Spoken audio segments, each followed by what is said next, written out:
Hello, this is Randy with Excel for Freelancers, and welcome to the Accounts Payable Manager. And this week, I'm going to show you how to create this incredible Accounts Payable Manager, complete with hover menu, bills and payments, where you can create unlimited bills and payments to track, along with a fantastic bill schedule, in which you can display the bills by bill date, due date, or pay date on just a change. It's going to be an incredible training. I've got so much to share with you. So let's get started.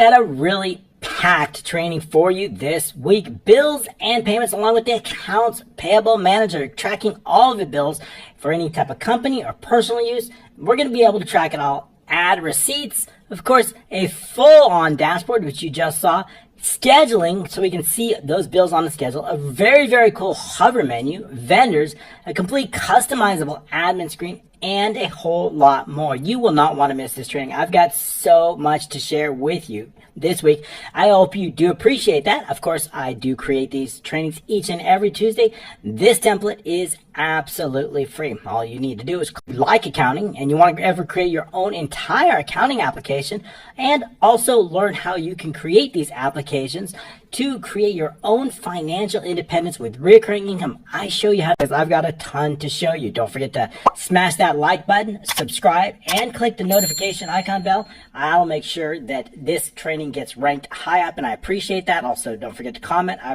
reply to each and every comment. Okay, so what do we have here? Well, I've got this really cool hover menu, right? How do we display hover? It's one of those few things in Excel that allow us to hover over the bill and have something happen on hover. So I'm going to show you how to do that. We create this hover menu, and bills and payments, right? When we add in bills and payments, we've got a specific vendor. We may want to search for individual bills. We can search by vendor, bill ID, status, reference. So if we want to search for a status and we want to search only closed, we can do that and just click, and it'll show you the 3 closed jobs. You can clear it out. So we'll be able to select and load a specific bill. We're also going to be able to display the receipt here. If we see, we can have different receipts displayed very, very easily. Saving and adding new bills, printing them, deleting them. We'll be able to save and update the vendor on that. We'll attach different bills, or we can clear a bill out. Okay, so we've got that. That's going to be able to add unlimited bills. So very, very cool. We'll be able to add a status to each individual bill, a reference, how much the bill amount, if it was paid or not. So if we decide we were going to mark it paid, we just mark it paid. Let's go, or unpaid, partially paid, might be partially paid, or notice how the status changed to partially paid, or when it's completely paid, we can also show that, right? Completely paid will now do. When we save that, that's going to become fully paid now automatically. So it's going to reflect on the schedule. On that schedule, we want to do some additional settings. So we want to have some customizations, right? We want to have certain icons appear for on our schedule, and we want to have certain colors. We also want to set some payment terms. Maybe certain vendors on our bills and payments, maybe we want to have a due net 30. So we want that due date automatically changed. We're going to have a pay date. We can set up a pay date, what date we've paid it, and a payment type. So we've got a lot of different views on that, a lot of different updates. Simply saving the bill is going to update that inside the database, right? So we're going to be able to do that inside the admin screen. We're going to have a set scheduling weekday, and we're going to be able to also set some dynamic payment types. We're going to have attachments, right? We know that inside the bills, we may want to attach a screenshot of the attachment, right? So you'll see some of these have attachments like this. So if we want to attach a bill, all we need to do is just select this and attach any type of bill. So that's cool. We have to set a folder for that. So we're going to set a default folder here, and we have an icon folder, because on our scheduling screen right here, we've got icons. These icons denote whether they've been paid, or whether they're open, or whether they're closed, right? So we can have different colors and different icons. If we have bill date, we can set the display. So I want to know all the bills. When was the bill date? Or maybe I want to show when their due date. That might be kind of important. When do they due? I've got some due dates, so we're going to have that. I've also got a basic list of vendors, which we can show and update, and of course the admin screen. So this is a 5-part schedule along with a hover menu. So we've got a lot to cover in this training, right? We're going to start off, and of course, completed by a dashboard where we're going to show you some timelines. We're going to show you some of course, slicers, and we've got a whole lot more to show you in that. So there's some really cool effects that we have on our dashboard. So it's a packed training. If I move too fast, I'll try to keep it slow. You can also slow down this recording of the video. You can slow down the playing of it as I record it at a certain speed, but YouTube allows that, and most other players allow you to slow down the speed if I tend to move a little quickly, because we do have a lot to cover. So grab your drink of beverage and we'll get started right away. The first thing is this very cool hover menu, and I have the same one on each screen. So if we go to the bills and payments, you see that we have a very cool hover menu. So as I bring my cursor over here, that we see the hover right here, and we can hover over it. So how do we do that? Well, the best way to do that, these are individual shapes, right? So there's no, when I click a shape, there's no way to create some kind of a macro on hover. However, we do have some types of shapes inside our developer. If we look in the developer, right, and you see insert, we have some active X controls. Now, these generally don't work on all Macs, but they do on PCs.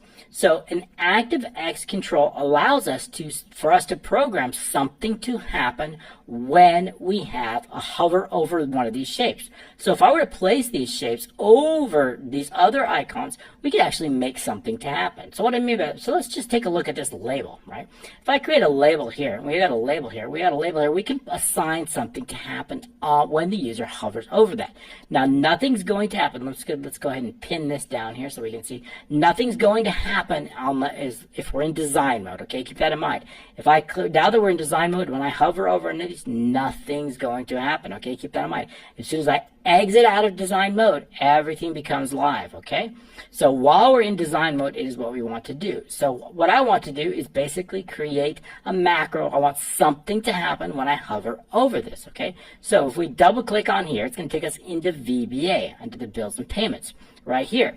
And we also see that we have label 1, which is the one I just created, and we have the action click. Well, when we click it, we can have something to happen. But in this case, I really want to focus on when we move our mouse over the shape, and that's called mouse move. So it is this here, we can clear that out now. It is this here that something's going to happen. So if I do message box and then test, as soon as I exit out of the design mode, it's going to become active. So nothing's going to happen as I hover over it. As soon as I exit out of design mode, you're going to see, as soon as I hover over it, we're going to get that message box test. Okay, so keep that in mind. So we can perform any action.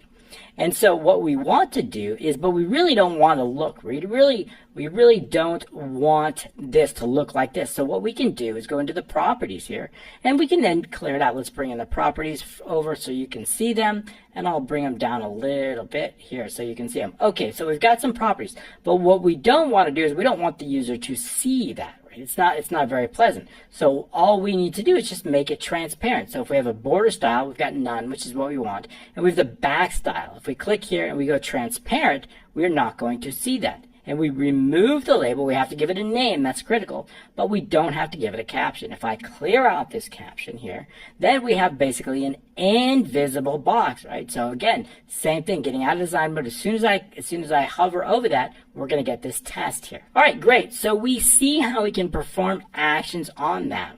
Now, what if I were to create different ones, some of them that when we hover over and some of them make them disappear? And so what do I mean by that? If I close that here, let's close out of this one and go back into design mode here, and we'll keep the properties open. And now what you'll see if I click on here, we see we've got some bars here, here, here, and here, and here. So I've got 5 different horizontal. These are all, of course, text boxes. These are all, as we saw here in these insert right here, we saw we've got different, I've got all the label, they're ActiveX label controls, ActiveX label controls. There's no border, and there's no filled, right? But so they're completely invisible. However, when we hover over them, we want something to happen. So if I double click this here, or any one of these, let's go ahead and show that, double clicking it. And what that's going to do is going to see hide menu. So I've got hide menu 1 through 5. For each one of those horizontal bars, I've got a 5. Okay, so what that's going to do is run a macro called menu hide. And that macro is basically going to hide all of our shapes. So let's take a look at some of the shapes. We're going to go out of design mode. And what we're going to do is we see we got to shape it. This is called menu 1. And if we hover over this one, this is called menu 2. So you get the idea of what there's 5 different menus, and they all have the same, and then this last one's called menu 5. So what I want to do is when somebody hovers over one of these bars here, these invisible bars, you can see it there if I click on it. When somebody hovers over that, I want to hide all the menus. However, that's great, but how do I get them to show up? Well, I've got some other ones, some other ActiveX controls. And there, if I click on the design mode here, I will be able to zoom in, and let's go ahead and select one, right? It's a little bit hard to find, but if you ever want to know how to find them, these are the icon shapes, right? So that's the icon, that's not it. But they're hidden, right? But how can you find them? Well, all we need to do is go into the selection here and look them up. So we're going to use our selection tool. We can close out the properties now. And we see we have one that's called hover 5. Hover 1, hover 3, 2, and 1. Okay, so that's how we're going to get them. Notice we can't select them, but as soon as we go into design mode, keep in mind, design mode is how everything happens. So now when we select hover 1, here it is. Here is our hover. This is our ActiveX control. So it's right here under hover 1. So here it is right here. This is our label shape. So that's it. We can move it anywhere we want. And so here it is. This is the shape. What's this called? This is called hover 1. And we have hover 2, which is there. So basically, this is a label without the border, without a filling. And then there's a macro that's assigned to the hover of that. So when we go back into the sheet, bills and payments here, we see we have now these shapes here, all the way down here called hover 3, hover 4, hover 5, hover 2, and hover 1. So it's these specific shapes. And now for each one of these, I'm going to do something. For example, on hover 1, what is hover 1? Hover 1 is right here. If I select it, we can see it. Keep in mind that you cannot select it unless we're out of design mode. Since I exit out of design mode, that selection goes away. Design mode is critical for us. So this is called hover 1. I want something to happen when we hover over that. What do I want to happen? Well, I want to take this shape and I want to display it. Let's go ahead. I want to take this shape and I want to display it. Menu 1. So that's just what we're going to do inside here. So as soon as on hover 1, as soon as we mouse move over it, we want something to happen. And what that is basically we're going to focus on that menu 1 shape. And I want to change the menu width. I want to give it a little bit of a slide out look. It's very fast. Almost can't see it. For the menu width, we're going to start it off at 33, which is just like a square, basically. And we're going to go to 133. And we're going to step 0.5, right? So we can step it up. And then what we're going to do is we're going to adjust the width of that. Width is going to grow until it becomes full. And that's just what we happen as we go over it. So when I slide over here, you can see it goes. But when I slide back, right, it disappears. Why is it disappearing? Because we're sliding over this bar. So the first thing we do is hide it. So that's it. That's all we have to do. And the slide out is very quick. You might want to make it a little bit slower. You can adjust this step up if you want, or you can slow it down a little bit, but I'll keep it fast. I kind of wanted it fast. Okay, so that's how we do it. So we hover over 1 to show it, and then over this bar where it's going to hide them all. Then again, the same thing here. Here, showing it, bar doing it. So this, of course, is called hover 2. The same thing here. Go back into the design mode, clicking on hover 2. We could see that hover 2. And hover 2 is the same, except this time we are focusing on menu item number 2, and we're increasing the width. So that is all we have to do. Then all I did was duplicate this code here, this code all the way from the hovers and the menus, everything like here, all the way from, so we have 5 for the menus, and we have 5 different ones for the basically hiding the menus. Then all we have to do is simply copy and paste that on each of the sheets that we want to. So we have 6 different sheets. We've got the admin, we've got the bills, we have the dashboard, we have the schedule, and then that's it. So we have that. So that's all we need to do. 5 sheets actually. So that's all we need to do to create this very, very cool hover effect. Keep in mind that we're using, of course, labels, ActiveX labels. Other shapes, a button would work. A few other ones would work, but we're going to use labels because the other ones have hover effects too. But labels is the easiest one. So that's what we're going to do. That allows us to run a macro on hover. Keep in mind that if something doesn't work, it's probably because you're inside or outside of design mode, right? If you can't select something, it's because you're not in design mode. If it's not working, if the hover's not working, it's because you are in design mode. So keep that in mind. This can be a little bit confusing. So keep that in mind. All right, so all I did was just basically duplicate that on every single shape. And then what I did is I also assigned a macro to the button, right? I assigned a macro here. So that macro is also, if we select on this and we click assign macro, we see that we have something called menu icon, go to sheet. So I have a specific macro that will allow us to go to the sheet. Now we notice that the name of this is called dashboard. We notice that the name of this is called bills and payments. The name of this is called bill schedule, right? So if we assign a specific name, and that name is exactly the same name as these sheet names down here, right, bill schedule, then all we need to do is just run a little bit of a macro that allows us to select any shape and go to the page based on the name of the button, right? It goes to that page. All right, great. So how do we do that? Well, of course, that's with a macro. If we right click, okay, and click assign macro, we see that it's called menu go to sheet. Okay, we edit that. It's going to take us to a module called application macros. Very, very simple. Some things. First of all, we have menu hide. This is the macro that we saw recently. Remember when we looked in here and we saw hide menus, remember those horizontal bars? That's called menu hide. So how do we get them to hide? Well, back inside the module here, it's very easy. We're going to set the menu number as long, and we're going to run the menu number from 1 through 5 because we have 5 different menus. And if you remember those menu shapes there, they're named very specific. Menu 1, menu 2, menu 3, menu 4, and menu 5. Okay, so if we've named them all consistently like that, we can do that with just a loop. Just in case there's an error, we've wrapped it in on error resume next, and on error go to 0. And basically we're going to say to use the active sheet because we want this action to perform regardless of the sheet. We've got 5 different sheets that we're going to be putting it on, so we want to make sure it runs on any sheet that it has. So shapes menu and the menu number 1 through 5. The width just goes back to 33. Basically, we could hide it or unhide it, but all we're doing is setting the width back to 33. And what that's going to do is it's going to basically hide it under this bar. So it's going to be hidden under this. So if we move it over, we see that they're all there, but hidden, right? So if we run that macro, they all get reduced. You see they're all under there, but they're just simply under that bar. And they're hidden there. So as soon as we highlight over them, they are sliding out very, very quickly, very, very easily like that. Okay, so it is that macro that gets tied to these hide shapes, and we're going to just simply run this loop and then hide all the shapes accordingly, but it's actually just getting reduced in width, and then they're simply hidden behind that bar. Okay, great. Then you saw another macro where we're automatically, when we actually select on one of those shapes, those icons, that we're actually going to, there's that test again, we can remove that, going back into design mode, right? We want to find it, so we're going to select all the area, and we want to know where it is. So if you don't know where it is, just use this, or of course we can use the last one, label 1, that's going to be up here if we can't find it.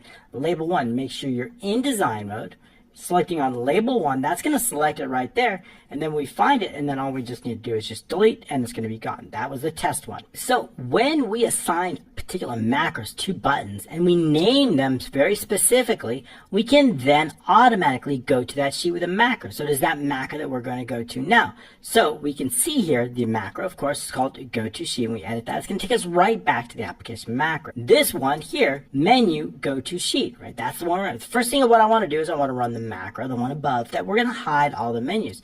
The next up, we're going to take the application call it. This is the name of the button that called it. And the name of the button is exactly that. So sheets, application caller, activate. That's all we need to do. Calling out that sheet, it's going to activate that. Very, very simple. So all we need to do is click on the individual icons, and it's going to go directly to whatever sheet's the name of it. Just make sure that we have the name of our shape, the name of those icons is exactly the name of the sheet, whether it's dashboard or whether it's bill schedule, exactly as it. And that's it. That's how we recreate a really, really cool, very, very simple hover menu. We just need to hover over it, and as we move down, they all get hidden or shown, or hidden and shown just like that. And clicking on them is going to allow us to go to that individual sheet. All right, great. I'm glad I got to show that part to you. It's really, really important because we've got a lot to cover. Next up, what I want to do is I want to focus on this area. This is the bills and payments, right? Let's reduce that. We don't need it back to 100%. And we want to be able to create unlimited bills and then also show them as paid or mark them as paid as they come up. And of course, be able to attach a document for that. So when we assign particular macros to buttons and we name them very specifically, we can then automatically go to that sheet with a macro. So there's that macro that we're going to go to now. So we can see here the macro, of course, is called go to sheet, and we edit that. It's going to take us right back to the application macros. This one here, menu go to sheet, right? That's the one. The first thing what I want to do is I want to run the macro, the one above, that we're going to hide all the menus. The next up, we're going to take the application call it. This is the name of the button that called it, and the name of the button is exactly that. So sheets, application caller, activate. That's all we need to do. Calling out that sheet, it's going to activate that. Very, very simple. So all we need to do is click on the individual icons, and it's going to go directly to whatever sheet's the name of it. Just make sure that we have the name of our sheet. The name of those icons is exactly the name of the sheet, whether it's dashboard or whether it's bill schedule, exactly as it. And that's it. That's how we recreate a really, really cool, very, very simple hover menu. We just need to hover over it, and as we move down, they all get hidden or shown, or hidden and shown, just like that. And clicking on them is going to allow us to go to that individual sheet. All right, great. I'm glad I got to show that part to you. It's really, really important because we've got a lot to cover. Next up, what I want to do is I want to focus on this area. This is the bills and payments, right? Let's reduce that. We don't need it back to 100%. And we want to be able to create unlimited bills and then also show them as paid or mark them as paid as they come up. And of course, be able to attach receipts or bills just with a click. We can also attach bills. So we're going to go over to that now. How do we get that in there? How do we create it? How do we create this really cool filter? And how do we get them to display? All right, so that's what we're going to get to. Well, of course, everything you see here is stored inside our bills database, which is located right here. And it's basically a table. We've got the ID, the vendor, bill date, status, receipt name, all the fields associated with that, including the paid amount, payment type notes, and a formula associated with the amount due. And the amount due is simply the bill amount minus the amount paid. So that's where everything's going to be stored. We have a unique bill ID. So back inside the bill payment screen, along we've got some hidden columns, as you may have seen. I want to know if we're going to include the paid or column. This particular true or false is going to be helpful for when we want to search bills, right? When we include, we can include or exclude paid and closed. So if we decide we're going to exclude paid and closed, we're only going to show the open bills here. Otherwise, we can select on this, and it's going to show all the bills. So that's the true or false option, and that's going to be located in B2. I want to know the selected bill ID. That's going to be based on the selected. If I select a different bill, I want that bill ID to change. I also want to know the row that's associated with that bill. That is the database row that is associated with that. And it's located here. So that means that bill ID number 3 is located in row number 6, as you can see right here. And in order to get that, we need to create some named ranges, some dynamic named ranges that will grow as our data grows. So if we look in the formulas and name manager, and we see that we have bill ID, we're going to use the offset formula starting in the header A3, and then offsetting one row below because we don't want to include the header. We're going to count all the values from 3 all the way to the last possible row. We're going to subtract 1 because we don't want to include the header row. That's going to create a dynamic named range, and we're including the header row because we don't want any errors in case there is no data. So including the header row is important for that case. So along with that, we also have a few others while we're here. We have bill amount due. I've got a name range for the amount due. I've got bill it's going to encompass the entire data. That bill due date, we're not going to use the date in this training. So we're going to use the bill due date. I want to know one for the due dates. I also want to know one for the vendor name. Okay. And also, I think that's it for the bill. So as far as for the bill in this table, that's it. That's all we're going to be focusing on here.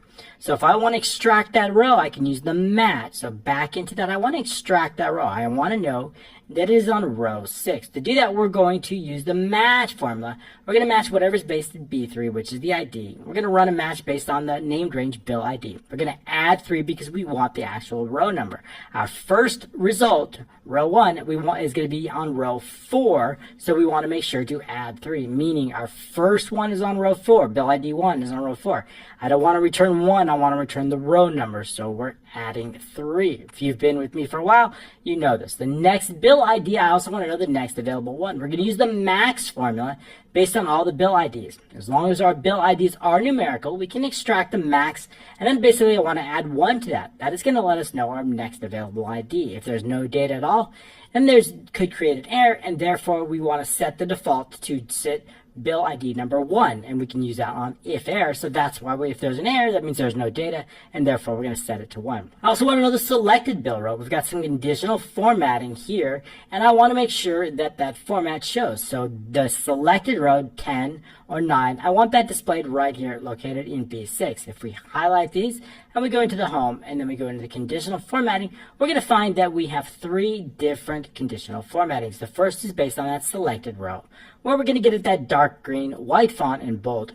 Then we're going to color some rows based on making sure that there's a value in E7, and then we're going to give it that white color for even rows. And for odd rows, we're going to give it that color green. That's how we're going to get this alternating row look, this professional look. Great, so next up, I want to know if it's going to be loading or not, right? When we load it, that's going to go to true and back to false. I also want to know the vendor row. What is the vendor row? Well, we have a list of vendors here. I want to know the row that's associated, 4, 5, or 6, right? So to do that, of course, we need the named range. So we look in the formulas back in here, and now we have something called vendor ID and vendor name, right? So if I'm going to be looking based on a vendor name, we have the named range based on that vendor name, and we have one for vendor ID. Because, for example, I want to make sure that we're using a vendor that's on our list. So if I create a new bill and I select a vendor from our drop-down list of vendor names that you saw, this is a data validation based on our vendor name. So we look under data and we see that that's based on the vendor names, that named range we just saw. So what I want to do is I want to know what row. I want to make sure it's the correct vendor. So to do that, what I'm going to do is I'm going to run a match based on the vendor row. That vendor row is based on a match. This is our next vendor ID. We'll get to that next. I want to know the row that is associated with that vendor. We're running a match based on what is in J4, and I want to know the vendor name, right? So vendor name. So that's all we have to do based on the set. We can change the name the row wants in, because this is where we're changing the name in J5. However, we're simply going to look up the one in J4. We're going to add 3, of course, because our vendors also start on row 4. And that is it. That's all we have to do to make sure that here's our vendor row starting on row 4, okay? I think we need a name and title here, don't we? Yes, we do. Let's go ahead and copy this group here. This is our name. And I'm going to put that over into the vendor list. So at least we have something. There we go. We know what we're dealing with. All right. So we've got a list of vendors here, and we know we can extract a row directly from here to make sure that we have a correct vendor. And I also want to know the next vendor ID. If we want to add a new vendor ID, we want to be able to do that. So we new bill, and we can add a new vendor just simply by saving this vendor, saving it. So if I want to add in Frida, Fred's wife, Frida Fredders, and then I want to give an address 1, 2, 3, 4, 5, 6. That's a long address, Main Street. I want to be able to save this vendor, right? So all I need to do is just click Save Vendor, and we know the next vendor ID. That we've got a fade out that's going to say vendor saved, so we know it's been saved. And then we'll see back in the vendor list that that's now been saved. We now have Frida Fredders here. Okay, great. So we're saving the vendors. So we can save the vendors. We can also save new bills. We can create brand new bills. We can re-enter different vendors, and we can also enter a bill date. We've got a pop-up calendar, shape-based pop-up calendar. We can set the terms based on the bill date, which is going to automate the due date. We can set the pay date if we want. We can set the payment type if we make a payment type, a reference number if we like. We can add a bill amount, how much is the amount, that's important. And then also the paid amount, and then we can, of course, as mentioned, we can attach a receipt if we want.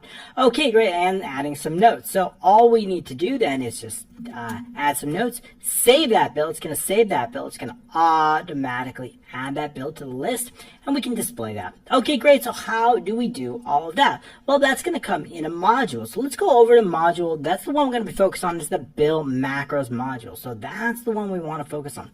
And of course, we've got some variables here. We'll be going over those as we go. The first one I want to show you is this list load. Remember, we had some filters here, and we'll be able to load that list dynamically. We're able to search on status, right? So if we want to search for status, or maybe we want to search for a specific vendor. Maybe we only want to show Lisa here, so we only want to show Lisa Perkins, and clearing that out. Or maybe we want to search by notes, right? If we want to search only by notes, I want to search anywhere by notes. It's going to show only those, of course, bills that have tests in the notes. So we have a dynamic search filter, and we're able to clear the filter, along with, of course, adding only those bills without that. So we've got a lot of different filters here, so we can do a whole lot with that.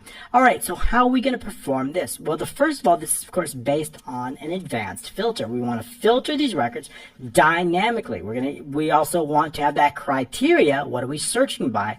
Bill ID, vendor status, or reference, or any of those. So how are we going to do that? Well, the best way to do that, of course, like I mentioned, is with an advanced filter, and it's going to be based on our original database located in the bills database here. And we're going to set some criteria. Now, we have more than one criteria, possibly. Why is that? Because we're going to be filtering based on certain status. If we uncheck this, we are going to exclude anything that's paid, and we're going to exclude anything that's closed. And that's going to be based on our admin screen. So if we look on our admin screen, we're going to be excluding anything that's either here, paid in full, right? Fully paid or closed. So those are the ones we want to exclude there. So how are we going to do that? Well, that's going to be in our bills database. So here's our criteria right here. We have a vendor, of course it's not empty, but maybe we want to search for a specific vendor. So back into the bills and payment. If I want to search for only Nancy, right, and I only want to include, so that's going to be only Nancy and only those that are not paid and not closed. So that's going to be set some criteria. So let's take a look inside the database. Now we have some criteria here. We have a vendor, and it's Nancy Smith, both the same, and we have does not equal fully paid and does not equal closed. So that is our criteria that we are setting up this time, and it is that criteria, and we can link that. So all we need to do is simply link it with the original data.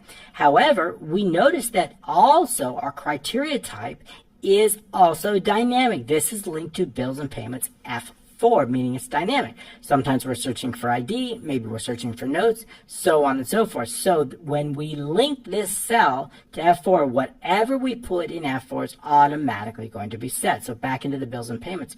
If I clear it, right, and I show, let's say, bill ID or anything like that, and I show paid and closed, here now we're going to be searching for a different bill ID. So if I'm going to search only for a bill ID, let's say bill number 1, I only want to locate that bill based on the ID, and we're going to include any paid or any closed or any status. So now we take a look. Now it says bill ID. Now we're only for showing, and of course status does not equal empty. That's it. Okay, so this is dynamic. Our criteria header is dynamic based on whatever the user enters. We're going to put the same value in here as long as it doesn't equal enter search. Why is that important?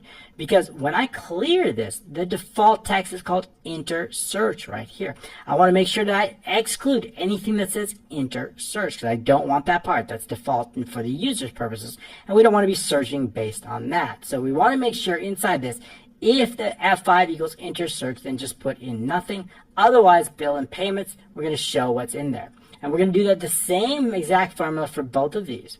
This, however, is a little bit different. This status is, if the user has selected, this is going to be based on our option. This option right here, include paid or closed. Remember, when that is checked, this is true. When it is unchecked, this is false. So we want to create a formula based on that true or false. And to do that, the best way to do that is just create an if-then. So back in the bit. If bills and payments equals true, which it does, then what we want to do is put does not equal. Otherwise, if it's false, meaning we want to exclude, then we're going to say does not equal and whatever's in the admin C13, which is fully paid. And the same thing for the one lower than that, except this time we're going to add in admin and settings C14, which is the closed status. So that means we want to show all of our, let's say bills, this should say job bills, not just conversion, bills, okay, bills database. So we want to show all of our bills except for those that have been fully paid and except for those that are closed. So we want to show that. And what that's going to do is get us those results. Those results are going to come here, and then we're simply going to bring all those results, including the bill ID, and we're going to bring them directly inside the bill and payments. And I say, well, all those results, well, I don't see the bill ID. The bill ID is actually right here. If we see this, 1, 2, 3, look in the function bar here, you see that, right? So how do we do that? Well, what I did is simply format. There's two ways to format that. We can, of course, color the cell. If I drop this down here, and we show that we can also give it a font color, or we can give it a custom font. So we've done that right here. So if I were to change the font color to red, you would see that it would show up. But if I give it the same font color as the background here, it's going to be hidden. Another way to do that, is going to be using our general here, our custom number formats, is to use custom here, and then we can use 3 different semicolons, 1, 2, 3. That also will make it disappear. So we have 2 different choices which we can use. All right, great. So, but I really want that ID. I want that because I want to make sure that we going to take whatever's ID is in here inside column D in the selected row when I load it, and I want to put that ID, in this case 2, I want to put it directly inside B3. So that's going to do it. So I want to bring in bill numbers, the due date, the vendor, and the amount due. So that's where our result results are going to come directly in here. Bill ID, due date, vendor, and amount due, and bringing them all into here. And we can do that with the macro, of course. So it is that macro that is tied to a few different things.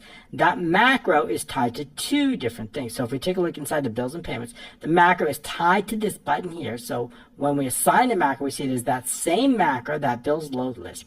That macro is also tied to a change event here, F5. And that means when I enter something, like 1 or 2, I want that to load in. I want to run that macro. So it's also tied to F5.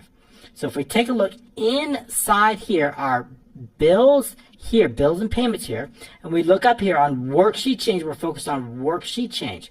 When we make a change to F5, then we're going to run the macro bills load list. That's the macro that we're going to go over right now because it's the first macro inside this module. First thing what I want to do is I want to clear any selected row. And that selected row is going to be located. Notice that we have conditional formatting based on that. And then that's going to be right here inside of B6. So B6 is going to load. So I want to clear that out. When I clear it, I want to clear it out. And I also want to clear out any of the data all the way from D all the way through G. So D through G is going to do that. So, excuse me, let's make that D through G. Yeah, I like that better. D through G because I want to clear out those numbers. All the way clearing those contents out. I want to get the last row of the original data. And that data, of course, based on Bill's database. We're going to run an advanced filter based on that last row. If, of course, it's less than 3, we're going to exit the sub, right? It should be less than 4, right? Because our headers are on, of course, row 3. All right, so what I want to do is I want to run an advanced filter. Now, that advanced filter is going to be based on the original data from columns A3 all the way to N. So it's all the way to N based on the row, the header row 3. That criteria is going to be P2 through Q4, and the results are going to come directly into from R to U. So that's just what we have here. P2 through Q, that's where our criteria range, and we're going to copy it to R through U. Then what I want to do is I want to determine the last row based on column R. So this last row is, of course, 22. So I want to extract that, and we're going to do that inside this variable, the last row, based on column R, and we're going to get the last row. If it's less than 3, we can exit the sub out. However, then if it's not, what we're going to do is simply going to bring it over in a value-to-value change. So we're taking all the values from RU3 through RU last row and just bringing it over into column D through G. That's going to bring everything over. Great. So also we notice we have the clear filter. Now remember, when we clear the filter, all we need to do is make a change to F5. That's going to trigger it. If that changes, of course, enter search, what's that going to do? That is automatically going to clear out our criteria. Why is that? Because inside our bills database, notice here, if it's enter search, we're just going to put does not equal. If it's enter search, does not equal. So all we need to do is simply take the enter search when I clear the filter. Let's do that. Let's add something in here so we can put something different than when I clear the filter. All I need to do is put enter search here. It's going to automatically rerun that advanced filter. And of course, there's going to be no criteria, and therefore all the results are going to show up. Okay, great. So we've got that. And that's all clear filter is a single line of code. It is that macro that's assigned to the button. How about if I want to save and update the bill, right? It's the same macro where we're going to be both saving and updating the bill. And within that save macro, certainly I want to make sure that we have all the required fields. I need to make sure that we actually have a vendor. I need to make sure we have a bill date. I want to make sure there's a status. Of course, we need to have a bill amount and due date. Those are all critical. So the first thing we're going to do is check on those required fields. And so the best way to do that, I want to make sure that we actually have a vendor, right? A vendor is located in J5. If there's nothing there, if it's empty, we need to let the user know to add a vendor before saving the bill. I also want to make sure that there's required fields. Now, there's multiple required fields, as I just mentioned, bill date, status, and a few other things. So we can check each one, but another way to do that is simply count the number of cells that are required and to make sure. So the required fields, I have 4 required fields. So we can use the formula count A, J10, J12, L12, and L11. So that's bill date, the status, we have the due date, and we have the bill amount. Those 4 are required. So that means when we use count A, if this is anything other than 4, for example, if we decide we're going to delete the status, right, and I try to save this, we see that this is now, let's go ahead and delete that here. If I delete that, we see that the required fields are now 3. If I try to save that bill, it's going to let us know, please make sure to add in bill date, due date, status, and bill amount before saving. One of those is blank, so that's going to be a problem, right? So to do that, we want to make sure that if this number is anything other than 4 and less than 4, then we need to let the user know that they have not filled in the required fields. So it's a little bit easier to code for that. So here we do. If B11 is less than 4, then let them know with the message box and exit the sub out. I also want to make sure that they actually haven't paid more than, of course, the bill amount. If they've paid $500 and the bill amount is $450 and I try to save that bill, I want to let the user know to make sure the amount due is not less than 0, right? So we want to make sure that that doesn't happen, okay? So to do that, we just we just double check that L14, which is our amount due, is not less than, of course, 0. So we just check that. If L14 is equal to 0, or I should say less than 0, right?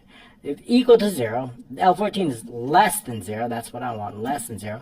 Then, so if L14 is less than 0, then please make sure the amount due is 0. Perfect. But however, what if it is 0? If it is 0, I want to make sure that this automatically gets marked as fully paid. Okay, so the best way to do that is just to check. So if L14 equals 0, then we're going to mark fully paid on 0 balance. And where is that fully paid? That fully paid is located inside our admin right here under C13. So we want to C13 is where we want to do it. So that's exactly L10 becomes C13. All right, great. So now all we need to do, we've set all that up to mark as fully paid. We could actually add a partial pay, but I left it empty for now. Okay, so what do I want to do? When we're saving those bills, we need to do, whether we're updating an existing bill or saving a new bill, I need to differentiate between those two. And we know that because a new bill is going to have an empty row. No row has been assigned to that, right? No ID has been assigned, and therefore no row is calculated. However, if it's an existing bill, we see that B4 contains a row. So B4 is going to let us know whether it's existing. So if B4 equals empty, we know it's a new bill. Else it's existing. So if it's a new bill, I want to add a new database row based on the bill's database. I also want to set the next bill ID. That next bill ID is using the max formula based on bills right here inside B5. So we're going to do that right here. And then what I want to do is I want to set that bill ID, that brand new bill ID in column A. And then also what I want to do is I want to set in, I don't often use formulas, but in this case it was kind of important, meaning it was also a simple formula, just a subtraction. I want to set that amount due formula based on both on the bill amount and the amount paid, setting that formula in column N. We only need to set it once, and we only need to set it for, of course, new bills. So we can do that right here. Bills database, and then also we have the N in the bill row simply equal to I and the bill row minus K in the bill row. And basically that is the amount due formula, which is simply the bill amount minus the paid amount. These 4 lines of code are only for new bills. However, for existing bills, we ain't going to set the bill row based on B4. Then all we need to do is run data mapping. Data mapping meaning we have these particular cells up here in row 1. These cells addresses pertain to the cell addresses located in bill of payments. So we see that J5 is our vendor name. We see that J10 is our bill date. So when we look down here and we see our bill date here, let's scroll over to the left here, our bill date is located J10. Our vendor is J5. So if I map these fields, all I need to do is loop from the first column, or actually in this case the second column because we've already set the ID, starting with the vendor name all the way to the last column, and then just add in the data. And that's what we've done here. 2 to 13, all 13 columns, right? I'm going to take whatever is in that row 1, whatever cell is in that row 1, and I want to extract whatever value that is, and I want to put it directly inside the bill row and the bill column. That's it. That's data mapping. We're going to reload the list. If we've added a new one, or maybe we've changed the name, I want to reload the list. And then what I want to do is I want to set the selected row. I want to know that selected row for the conditional formatting. And to do that, we just need to set it up. And I actually need to make a change. I need to change this to D, right? Why is that? Well, what I'm going to do is I'm going to look for B3. So notice it wasn't selected. So now let's go ahead and go into the bill payments here. And we're going to save that bill. And we see that we now have a selected row. We see that bill ID 2 has been selected. If we select 3, and because when we save that bill, I want to make sure that the same row is selected here. So what I'm going to do is I'm going to look for that ID in column D. If the ID is found here, and then I know that to load it up. Okay, so the ID here is 5, so I'm going to look in column D here. I'm going to look to see if it's found. I'm going to find that if it's found, then I know to simply make sure that 10 is the selected bill row and place that bill row inside B6. So how do we do that? Well, whatever's in B3, this is our bill ID. So I'm going to look for that. I'm going to look for that in column D. If it's found using the find, I want to extract that row, and I want to place that row directly inside B6. If it's not found, it could create an error, and therefore we're going to wrap it in on error resume next and on error go to 0. That's how we quickly set the highlighted row. And why is that important? Because if we change anything, it's automatically going to be selected. And then I'm just going to run that bill saved message. That is the fade out message that we use. As soon as it's saved, if we scroll over here and we look to the right a little bit, we see that we're going to have that bill saved. That basically fade out message is going to take that shape and slowly fade it out. It's a little bit slow, but it'll work. Okay, so that's the message right here. It's just delayed. I'll probably make that to 100. We're just going to run that delay, and then that delay is going to slowly fade out that button through this macro. Great. So now what I want to do is I want to add a picture. Remember, adding that receipt picture, that's important. Attaching the bill, and we can attach it right here. So if it's a Carl's Jr. or whatever it is, we can add that receipt here. So how are we going to do that? And we want to display. Well, the first thing is that macro, of course, is assigned to this attached bill. So if we right-click Assign Macro, Browse Bill, Browse Picture. When we edit that, we're going to send right back to the macro we just were. First thing what I want to do is I want to make sure that all those receipts get saved in a specific folder. That's going to help us keep us organized. And we're going to set that folder based on what's in the admin screen. So I want that folder. I'm going to set a bill attachment folder. It's going to be in something called Sample Bills in this folder here. So that is also a name range called Bill Received Folder inside our admin screen. So wherever we find them, they're going to copy those bills. I'm going to put them all directly inside this folder. And to do that, all we need to do is just copy it over. So the first thing what I want to do is make sure that we actually have a correct folder. If it's empty or the file path is not correct, then let the user know to please select a folder for all bills. And in fact, what I can do is assign a macro. So we have a macro that is here called Browse for Bill Folder Picture. So this is the macro that's going to run when we actually click this button inside the admin screen. This button here is going to browse for that folder.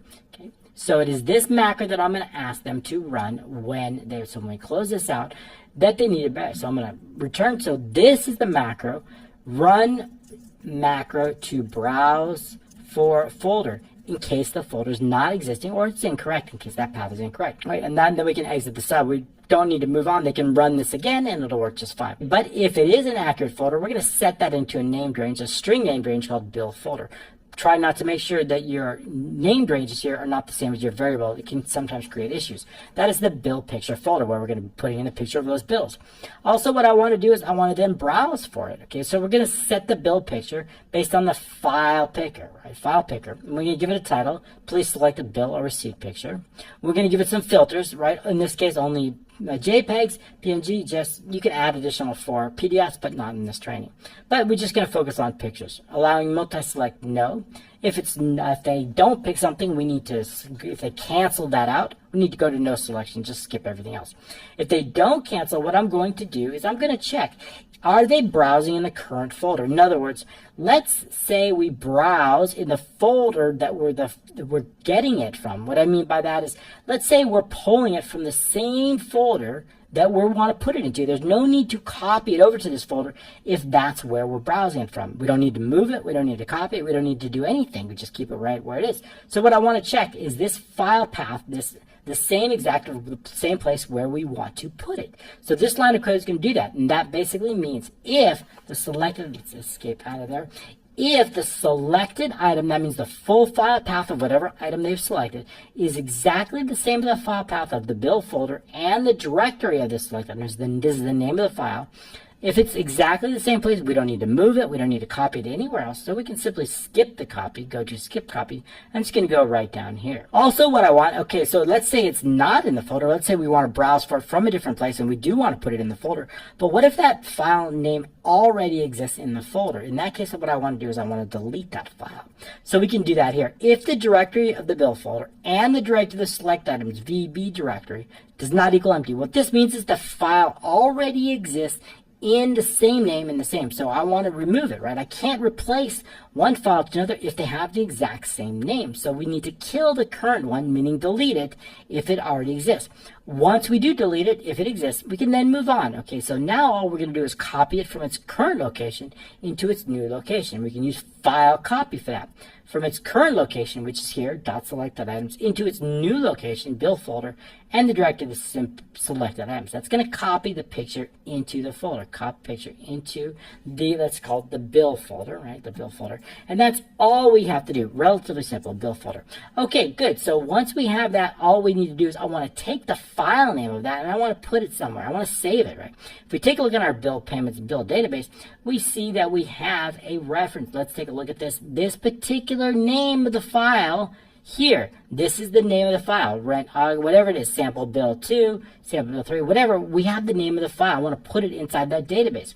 And it's going to be located inside B10. And meaning, when we go back into the bill payments, B10 is going to take on the name of that. That's the one. So here, this Carl's Jr. receipt is located in B10. I want to place the name of that file. So that's the last thing. B10 is simply equal to the directory of the select items. So it's going to extract the name from the full file path, and it's going to place the name directly in place file name. And that way, as soon as we save it, it's automatically going to save it to the database. And then we're going to run a macro that's going to show that page, a separate macro that's actually going to show that bill. So that macro that is going to then display that directly in here, and it's automatically going to be centered based on both vertically and horizontally based on those cells. So we've got a macro that's going to do just that. We want to center it vertically between rows 12 and 19, and we also want to center it horizontally based on column N. So we want to put equal distance spacing both on the left and right and the top and bottom. And we want to insert it based on this. And we can do that because now we know where it's located, because we know it's located directly inside our bill received folder. And we also know the name of it because its name is located right here in B10. So when we combine the name along with the folder, we get a full file and accurate path. We can then insert it into that. And we do that with just the next macro that we're going to go over. So it is the show bill picture here. Okay, we also have the clear picture. So in clear picture, all we need to do is delete the picture. We're always going to give it the same name. And then we're going to clear the contents of B10. So that way we can quickly and easily clear the picture just by that. Great, so how are we going to do that? Well, to add it in, it's very, very simply. We're going to focus on this particular show bills picture. So first of all, we're going to delete any existing picture that might be there. We're going to delete it. If it doesn't exist, it could create an error, so we've wrapped it in on error resume next, and on error go to 0. So we're going to remove the picture of its existing. Now what we want to do is we want to check for the folder. Let's say I update that bill folder, okay, the bill picture folder. I want to check that to make sure it is. So here, if the admin bill picture receipt folder equals empty, then please set a folder for the bill receipts. So great, so we have that. And now what we want to do is we're going to, of course, run that macro because it doesn't exist only if it's empty, if it's equal empty. And then what we're going to do is if it's still empty, even after they run the macro to browse for it, we're going to exit the sub. Now we can move on. We're going to set, just like we did before, we're going to set the variable, the bill folder is basically to whatever's there, along with the backslash. We're going to combine that to get that full file path. That folder, along with whatever's in B10, is going to get us our full file path. Once we have that full file path, we can then use it to insert it, right? So I want to make sure that it is accurate, just to double check. If the directory file path does not equal empty, then we can continue on, meaning it is an accurate path. We're going to insert that picture inside the shape using .pictures.insert and the full file path. We're going to give it a very specific name because it is this name that we're going to use to delete it, or delete it here, or delete it here. So we certainly want to give it a very specific name. Once we have it given name, we can then set it up. Okay, so set name duplicate. So we're insert picture and set the name. Okay, so once we have that, we can then work with it. So we're going to work with it here. The first thing what I want to do is I don't want to distort that picture at all. So I'm going to lock the aspect ratio, making sure that it is MSOC true, which is going to lock the aspect ratio. Then what I want to do is I want to set the maximum width or the maximum height. And the best way to do that is to check to see is the width bigger or is the height bigger. In this case, if the width is bigger than the height, then we're going to set the maximum width of 120. Else, if the height is bigger, then we're going to set the maximum height of 110. That's going to ensure that it fits within the box. Next up, I want to position it, again, as I mentioned, horizontally. I want to position it directly in column N. So to do that, we're going to take the left portion of column N, that left setting, and then we're going to add something to that, right? I want to know basically if it's directly on the left, it's going to be left, which is right here in this top left corner, but I want to space it horizontally. So what I want to do is I want to take the entire width of column N. I want to take the entire width of this, and I want to subtract them. So let's just say this was 50, right? And this was 20, right? So then we're going to left with 30. So if I know I've got 30 spaces, I want to divide that up. I want to put 15 pixels here, and I want to put 15 pixels on the right. So that's going to divide the spacing. So again, we take the entire width of column N, we take the entire width of this, and then we subtract that result, and we divide it by 2. And that's just what we're going to do here. Then we add that to whatever the left position of column N is here. So the left position is equal to the starting out with that left position of column N. Then we're going to simply add the width of that column, any row would do, the width of that column, minus the width of the picture, and divide that by 2. We're going to do something very similar with the vertical, right? So now the vertical is we're going to take the top position at the top part of N, row 12, we're going to add to that. We're going to add basically based on the height of rows 12 through 19. Then we're going to subtract out the height of the picture, and we're going to divide that by 2, and that's going to center it vertically. Okay, we've gone over that before. All right, so new bills, right? This is the same macro. When we click new bills, what I want to do is I just want to set a default status, and I want to clear everything out. So to do that, the first thing we're going to do is take all those cells and clear the contents. We're going to delete any bill picture that might be there. And then what we're going to do is we're going to set the status, right? Set that default status to whatever's in C11. C11 along with inside our admin screen, and that's going to be this unpaid here. So this is going to set that default status to whatever's in C11, and ours is unpaid. Great, so that's all we need to do for the new ones. Relatively simple, and then we're just going to select on J4, and that's going to allow the user to, let's say if I click new for it, it can allow the user to quickly add a vendor. Now when we add a vendor, you notice that automatically the vendor name, the address, the city, the state, how did we do that? Well, of course, that's going to be on a worksheet change event. Basically, when I make a change to J4, I want the address to load, that vendor information to load. That's why we are very important that we extract that vendor row. We know what row it is based on B8. As long as there's a value in there, I can then extract that information, the address from column E, city, state, and all that information. And that's going to be based on a change event, right? When I make a change here, J4 it is. So let's take a look inside this. Inside our bills, focused on the bill screen, and we're focused on the worksheet change event. And this time it's going to be J4, load vendor on name change. So as soon as we make a change to J4, and I want to make sure that B8, which is our vendor row, I want to make sure that's not empty. First of all, we're going to dimension the vendor row as long, and that's going to be based on whatever's located in B8. We're going to assign that macro. B8 is going to be our vendor row. Then all we're going to be doing inside J5, we're going to take the vendor name. The vendor address is going to go into J6, the city, J7, and so on and so forth. We're just extracting all that information out. And then also what I want to do is I want to set the vendor email. Otherwise, what if there's no vendor? If there's no vendor, we're going to clear it out. What does that mean by? That it means if I decide to click delete here, I want to make sure that all the vendor information is cleared out. So to do that, we're just simply going to check else no vendor, meaning that in this case, B8 does not equal empty, but when B8 equals empty, I want to clear everything else out, clearing the contents of that. That's all. That's all we have to do to automatically add and update the vendor. And of course, that works on both on when we're loading it, and it works for new bills. So in both instances, we're making changes. In both instances, we want that vendor information to load. Okay, great. So I'm glad I got that covered. That's very important. And then continuing on inside our bill macros, right? We covered the new bill. We want bill load. Now, when we load a bill, as I mentioned before, when I make a selection on a bill, I want that information to load up. I want to extract all that information based on the bill row here. If the bill row is empty, then we know it's inaccurate. So all we need to do is take whatever bill ID is located here in column D and place it directly inside B3. And that's just what we're going to do when we make a selection change event, right? Things start to happen when I make a selection change event. Right, anywhere from E all the way through G, when I make that, that's when I want something to happen. So when we take a look back inside our bills here, and we scroll down for worksheet selection change here. Here we're going to make a selection change all the way from E through G on selection of bills.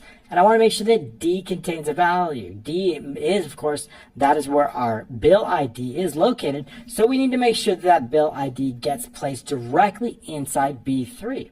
And then also what we want to do is I want to set the conditional formatting that the row that we selected is going to go directly into B6. That is going to contain, automatically trigger our conditional formatting. So you see B6 changes from 8 to 10 to 14. Okay, so once we have that, then all we need to do is simply run the macro called bill load that is going to load that macro up. So back inside our bills module, the next one we're going to focus on is bill load. And we want to clear the contents of some cells. It's almost the same as new, except the only difference is B3 and B6 are not selected. B3 is our bill ID. B6 is our selected row. I want to make sure that those don't get cleared out. Everything else, all of the fields associated with those bills gets cleared out. Any picture that's existing is going to get removed. Now what I want to do is I want to make sure that we have an accurate row. Remember, I can't load the bill if I don't actually have a row in B4. So we want to make sure that B4 is not empty. If B4 is empty, we're going to let the user know to please make sure to select a correct bill.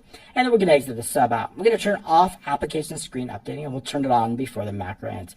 And what we're going to do is we're going to extract the bill row into a variable, long variable from B4. We're going to use the reverse data mapping, just as we did before. Instead of this case, we're loading from the database into the cells. So again, we're loading it from the bills database based on whatever the bill column, and we're going to place it directly inside whatever the ranges are located in row 1. That's data mapping. So in this case, all we're doing is simply looking up here, looking here. This is, let's say that our result is coming in row 10. We're looking in that unpaid. We see it's unpaid, and we want to know exactly where to place it. We know to place it in L10. We know that bill date is going to be placed in J10. So that's all we have to do for data mapping. And then what we want to do is we want to make sure that we're going to trigger the vendor address load. And to do that, all I need to do, remember, I want to trigger that. So we just brought in all of our vendor information here, but I want to automatically, actually we just brought in the vendor name here, but I want to trigger the address load. To do that, all I need to do is take whatever's located inside J5 and place it directly inside J4, because those changes to J4 is going to trigger that so that everything gets added up here. And so we do that directly here. J4 equals whatever's in J5, it's going to trigger that. And then what I want to do is, if B10 is not empty, B10 of course is where the name of that receipt is. So if we have a specific, and in this case we do have a receipt name, if B10 is not empty, I want to run the macro that will display that receipt. So we already went over that macro, and that's right here. That's it. Okay, bill delete, very, very simple, very simple. In this case, I just want to give the users an option. Do you want to delete the bill? Of course, if they say no, we're going to exit out of the sub. Going to focus primarily on the bill sheet. We want to make sure that B4 is not empty. If it is empty, that's fine. All we need to do is go to not saved. We're going to skip down 2 rows, and we're going to go here. And then what we're going to do, but however, if it is not empty, meaning it has been previously saved, what's the difference? Well, let's say I create a new bill and I decide I want to put a vendor in here and I want to put in a bill date, right? But I decided I don't want to save it. I want to delete this bill. First, we're going to get the pop-up. Click yes. If I click, let's click no for now. If you see this bill hasn't been previously saved, there's no row associated with this because we have not saved it yet. But we still want to clear out the content. So when I click delete bill, and it says, do you want to delete it? And I click yes. Basically, what we want to do is we want to just clear it out. It hasn't been saved yet. However, it has been saved. B4 will already have a row. So we'll extract that row into a variable, and then we're just going to delete it from the database right here. If it's not saved, then we're going to run the macro that's going to clear out all the fields called bill new, and we're going to reload the list, load the list of all the bills. All right, great. Printing out, very, very simple. All we need to do is set the print area. If I decide I want to print it out, it's going to print out to the default printer, and it's going to be based on our print value. So here, of course, I printed it out. It'll print. There's nothing in here, but it's going to print the screen.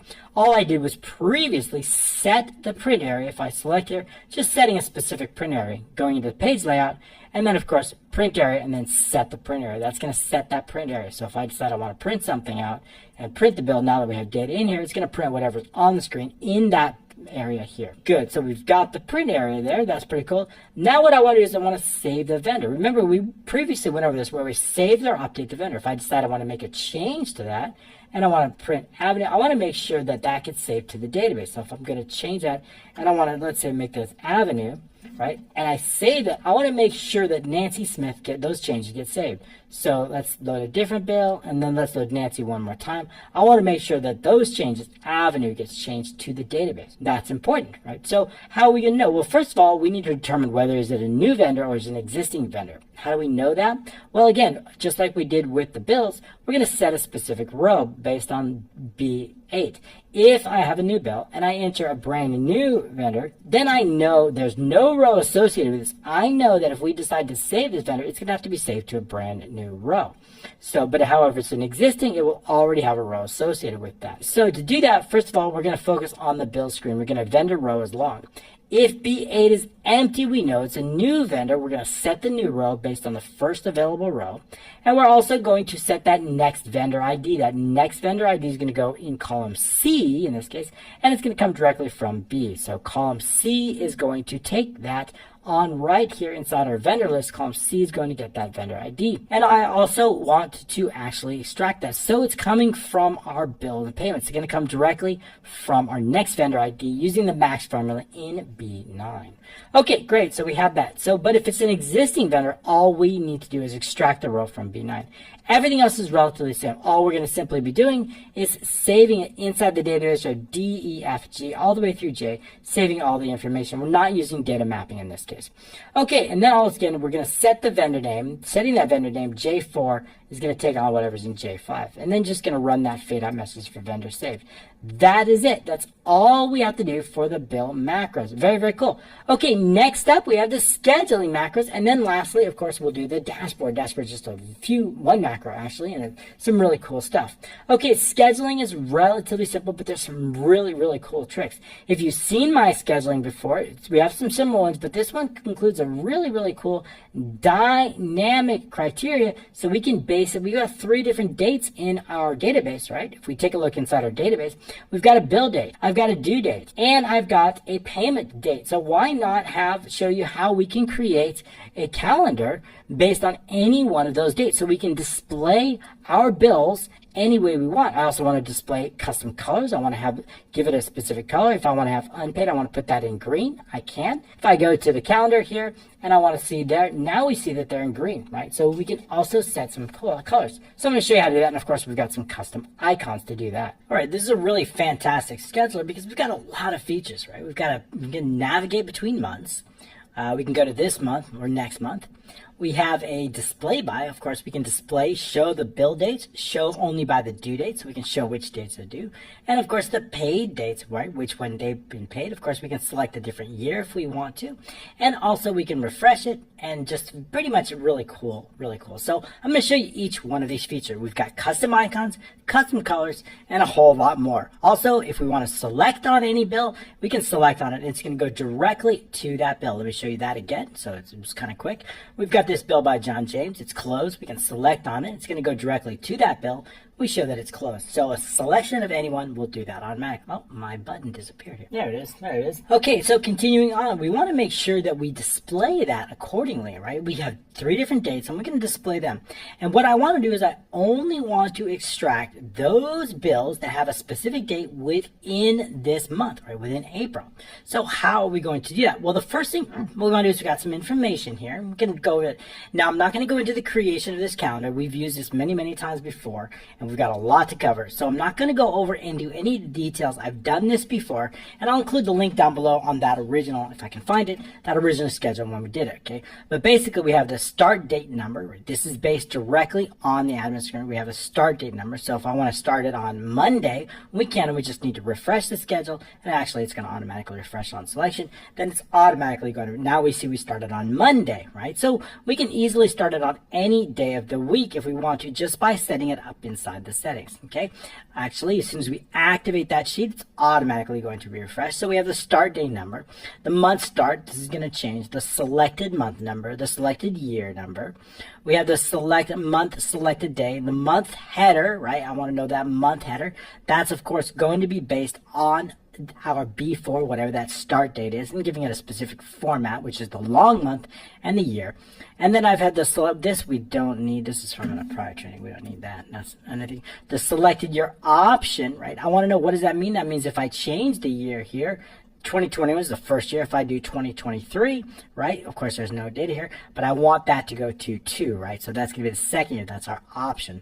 And of course, we can put it back. We don't have any data for 2023, just the current year, 2022. It's going to automatically refresh. So, and I also want to know if there's schedule been changed. I want to display by number. Now, this is kind of important. Notice we have display by here. Display by number. I want a number associated with that. If I right click here and I click the format control, we see that we have the input range is going to be displayed by.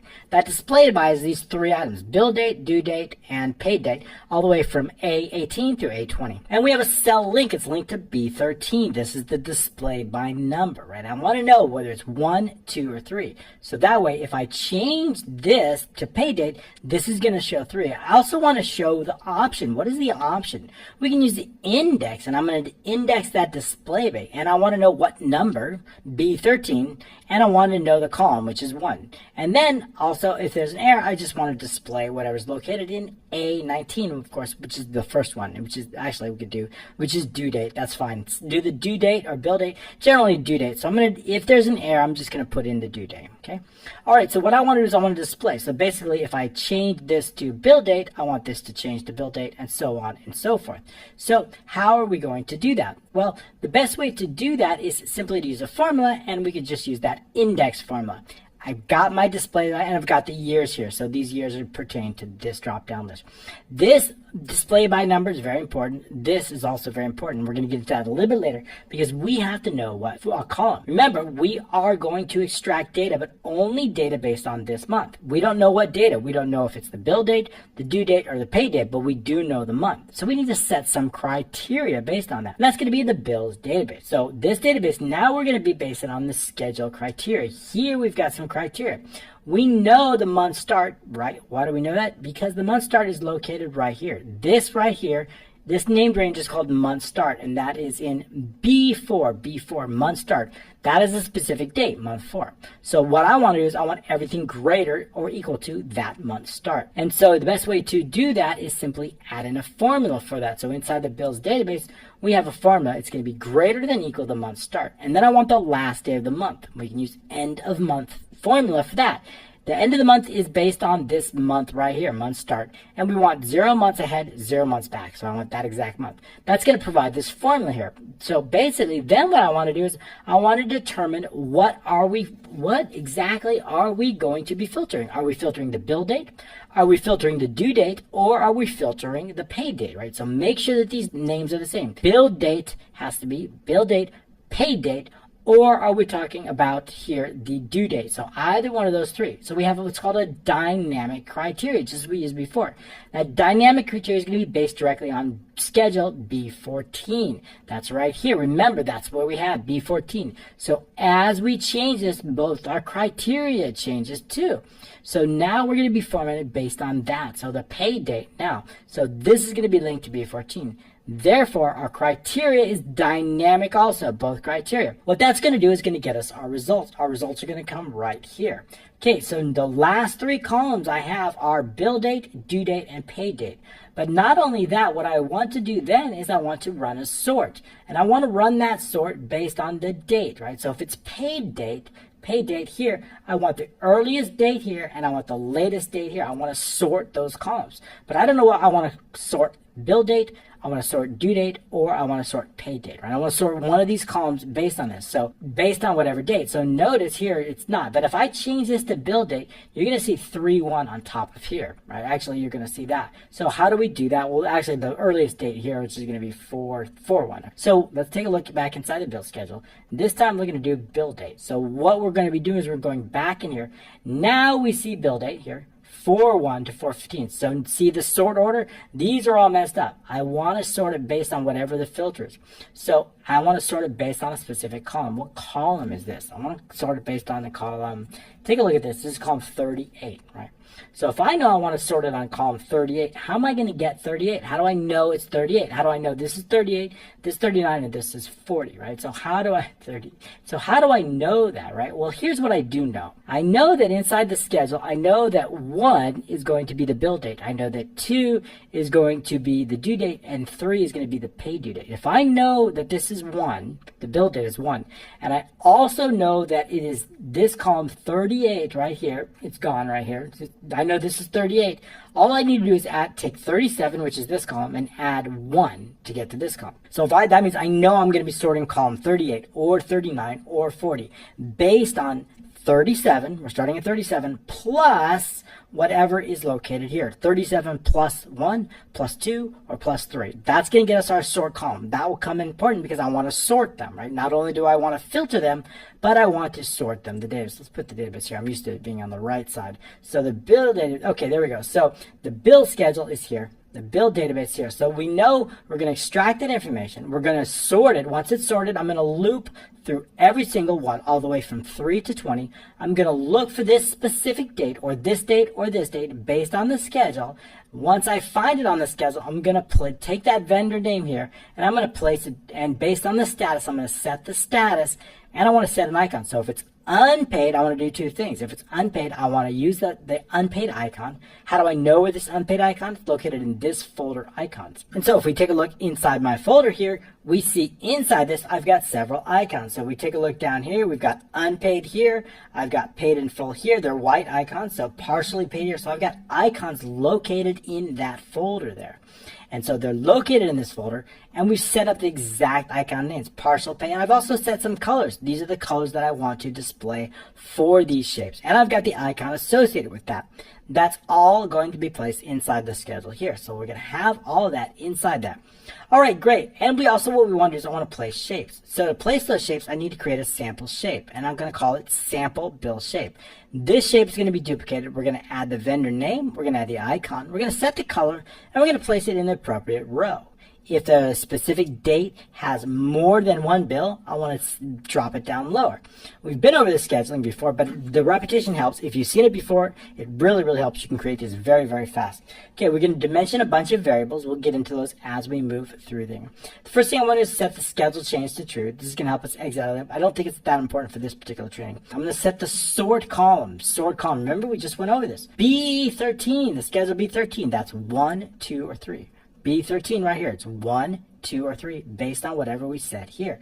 I need to know that sort column. Remember, if that sort column is 40, which is this one right here, this is column 40, right? Equals column. Okay, if it's 40, then I need to know, this is based on date, so let's go back to general here, set this to general. If it's 40, I need to know it's 37 plus 3. So that's how we get column 40. That's how we get our sort column. I want to make sure it is a sort column.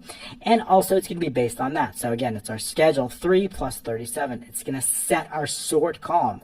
Whatever's here, plus 37. Bill date, due date, or pay date. Okay, now that we know what column we're going to be sorting, we can clear any and all existing bills and shapes. So I want to make sure that anything with bill item gets removed. And I want to make sure anything that contains the word icon gets removed. Why is that important? Well, of course, these are called, there's a group. Once we create them, we're going to create a group. The icon and the shape together create a group. It's going to be called Bill Item Group 6. Bill Item Group 6.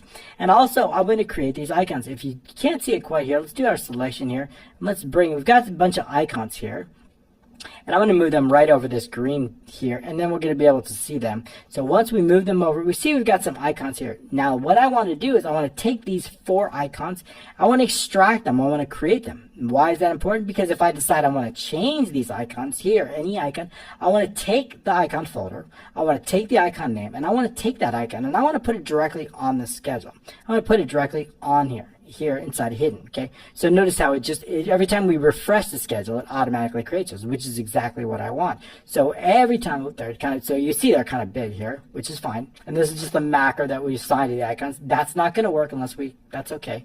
That bug just means I selected on one of those icons. Normally, if we select on an icon, it's going to create this bug because there's nothing we could set. But of course, these are going to be hidden, right? So these icons we don't worry about. However, when we select on these icons, that is very important. That's going to create that's why we want to create a macro. So what we did is we assigned the macros to these sample shapes here, but nobody would select them because they're going to be hidden. All we need to do is just hide those columns. Make sure you hide them. But the macro that's assigned is very important. So when we click on the samples, it's going to create a bug, but nobody will click on the samples. They will create on the existing one. That's fine, so don't worry about that. Okay, so basically what I want to do is I want to recreate these icons. So each time we refresh the schedule, I want to delete these icons. So I've given them a very specific name. Each one of them is called icon 4, icon 1, icon 2, icon 3. So I've given a name. So I'm going to delete all those, and I want to delete all the shapes associated with basically clearing out all the shapes. So to do that, right, when we go back into the schedule and on the refresh, let's go all the way up here.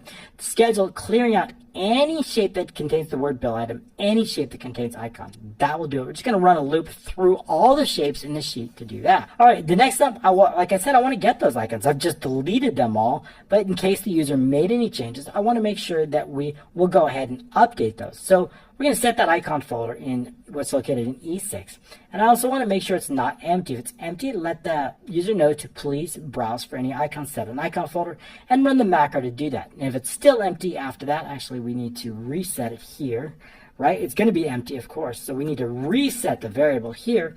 And then if it's still empty after that point, then of course we will exit this up. There's no icons. So we can skip the icons, at least for that part. We don't need to skip the icons. We don't need to exit out. We just need to skip icons.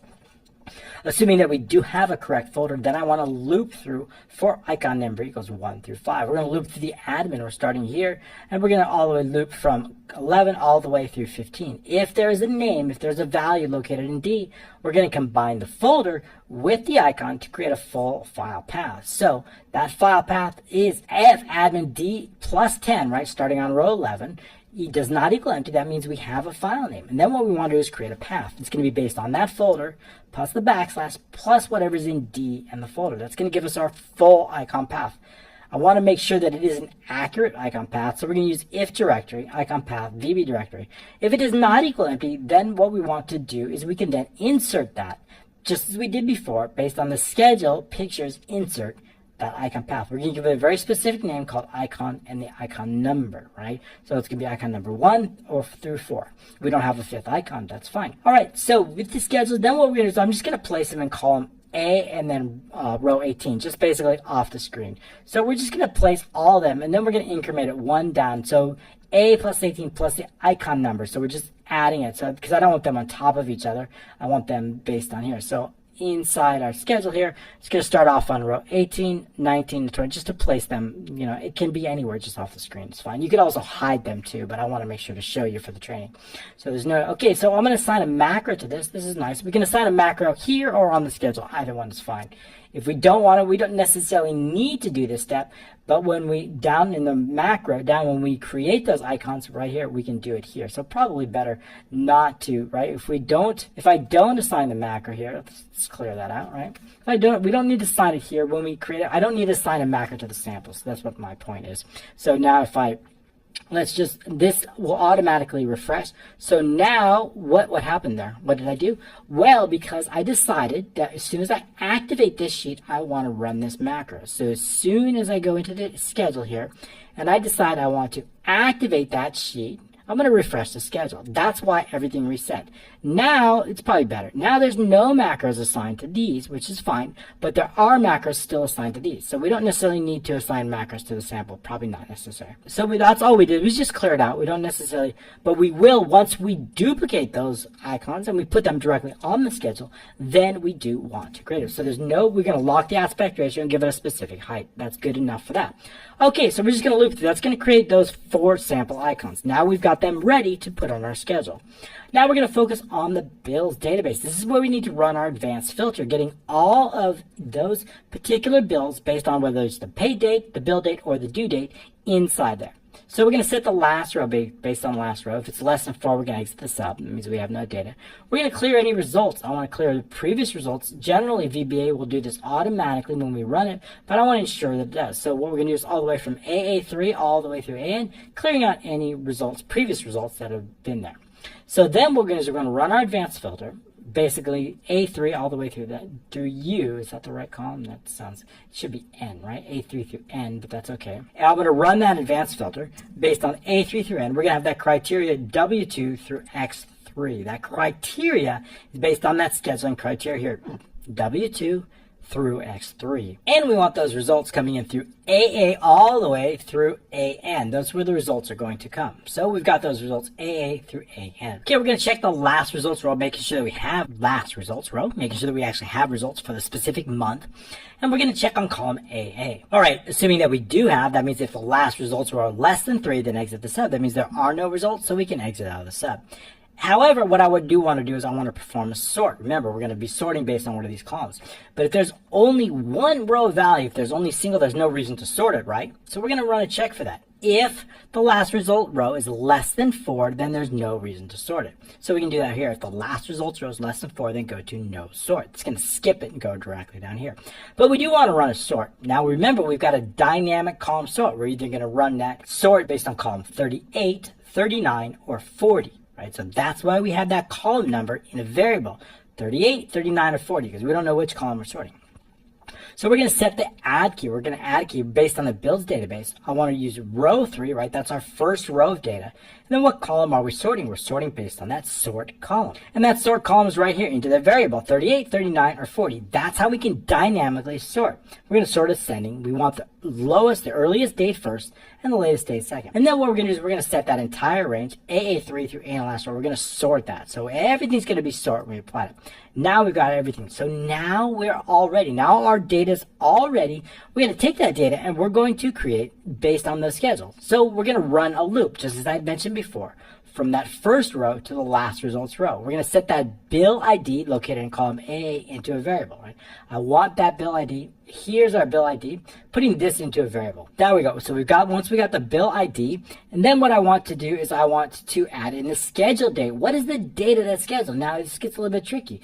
Where is that? It's located in that column, right? It's located in the row. We don't know if it's column 38, 39, or 40, but we do know the variable sort column is going to keep track of that column. So if I know the row and I know the column, then I know what date to extract because it's variable. So the schedule date's based on the cells, the result row, and the sort column, 38, 39, or 40. That's either the bill date, the due date, or the pay date. Okay, so now we have this called the schedule date. And I want to extract the vendor name located in column AB. And the bill status, I want that bill status coming from AC. What is the status of that bill? Okay, now what I want to do is I want to extract an icon number, right? I want to know. There's an icon. Fully paid has an icon. Unpaid has an icon, right? So if I know it's fully paid, then I want to extract paid in full. I want to extract the name of this based on when it's found. So what I'm going to do is I'm going to search all the statuses. I'm going to determine what row if it's found. If it's found, I'm going to look in column D, and I'm going to extract the icon name from there. Or at least the icon number, right? If I know that this is icon 1, icon 2, icon 3, and icon 4, if I know that it's icon, right, and I know it's found on row 11, if I subtract 10 from that, I know it's icon 1. If I subtract 10, I know it's icon 2. So we just need to find it to do that. So the first thing what we're going to do is we're going to get that bill status, right? And then what I want to look for that bill status, and I want to use a find, right? Admin status. We're going to look for that. I'm going to find it. If it's found, I'm going to subtract 10, right? I want the icon number. I want 1, 2, 3, or 4. Why is that important? Because in our schedule, our icon here named that. It's kind of hard to see because they're in white. But here, this is icon 1. Let's zoom in a little bit so you guys can see that. There we go. There they are. Barely. They're white. Okay, so this is icon 1. This is icon 2. This is icon 3. And this is icon 4, okay? So we have all the icons here. So if I know that fully paid is icon 4, so if I know here, if it's found, close, right? If I subtract 10, it's going to get us the number 4 if it's found on row 14. So that's all we have to do in order to get to it. So we just need to extract that icon number. Okay, so to do that inside the code, we're going to get the icon number is basically the row that it's found. Here's the row that it's been found on, and subtracting 10. Now I know the icon number. If it's not 0, then we can assign an icon. If the icon number is not 0, I also need a color, right? Where's the color? The color is also located in row D. So here's the color. So all I need to do is extract the color from the cell, and I know what color sample to set our shapes here. I know what color here. Taking our sample shape, duplicating it, and then setting the color based on that. So we're going to set the color. So if the icon number is not 0, then the bill color is going to be basically whatever's in column D in the icon, and the icon number plus 10. We could use the found row. So basically we reduced it from 10 because we need to get the icon number, but we're adding it back here because I need to know the actual row number. I need the actual row. What is the interior color of that cell? Getting that interior color, putting it in a variable called bill color will allow us to color that shape. Okay, great. So now that we have that, what I want to do is I want to know how many bills in a day. That's very important because if there's more than one, I need to know to increment one row down. If we saw here inside the bill date, we had more than one, right? In fact, there were 3 of them on here on the 5th of April. So there's 3 different bills with a bill date. So I need to drop one out. So basically what I need to do is I need to count how many bills are in a given day. If there's 1, we know to place it on top. But if there's 3, I need to know to drop it down and down. So that way they don't get on top of each other. All right, so to do that, we need to increment the top section, the top basically position of that. Okay, so the daily bill count is going to equal to the application count if. Now we're going to count it based on a named range. Now this gets interesting too. So what I want to do is inside our bills database, I want to create a named range. I want to create a named range of all these dates, or all these dates, or all these dates. And I want to determine how many. So remember, we saw that on the 5th there were 3, right? But how do I know what column? I want to create a named range. And I want to base that named range on whatever the column is. So then I want to count how many are on the 5th so that I know once the 5th, we've got 3 different bills on the 5th. But to do that, I need a named range, a very specific named range based on a dynamic column, this one, this one, and this one. So how are we going to do that? Well, if we take a look, let's get the name of that. It's going to be called bill date results, bill date results. So that named range, if we go into the formulas, name manager, we take a look here into bill date results, we're going to be using a dynamic named range. It's going to be based on starting in AK2, right? So here's the first one, so that's one. And what I want to know is based on, I want to add 1 column. Why AK? AK is the amount due. That doesn't make sense, right?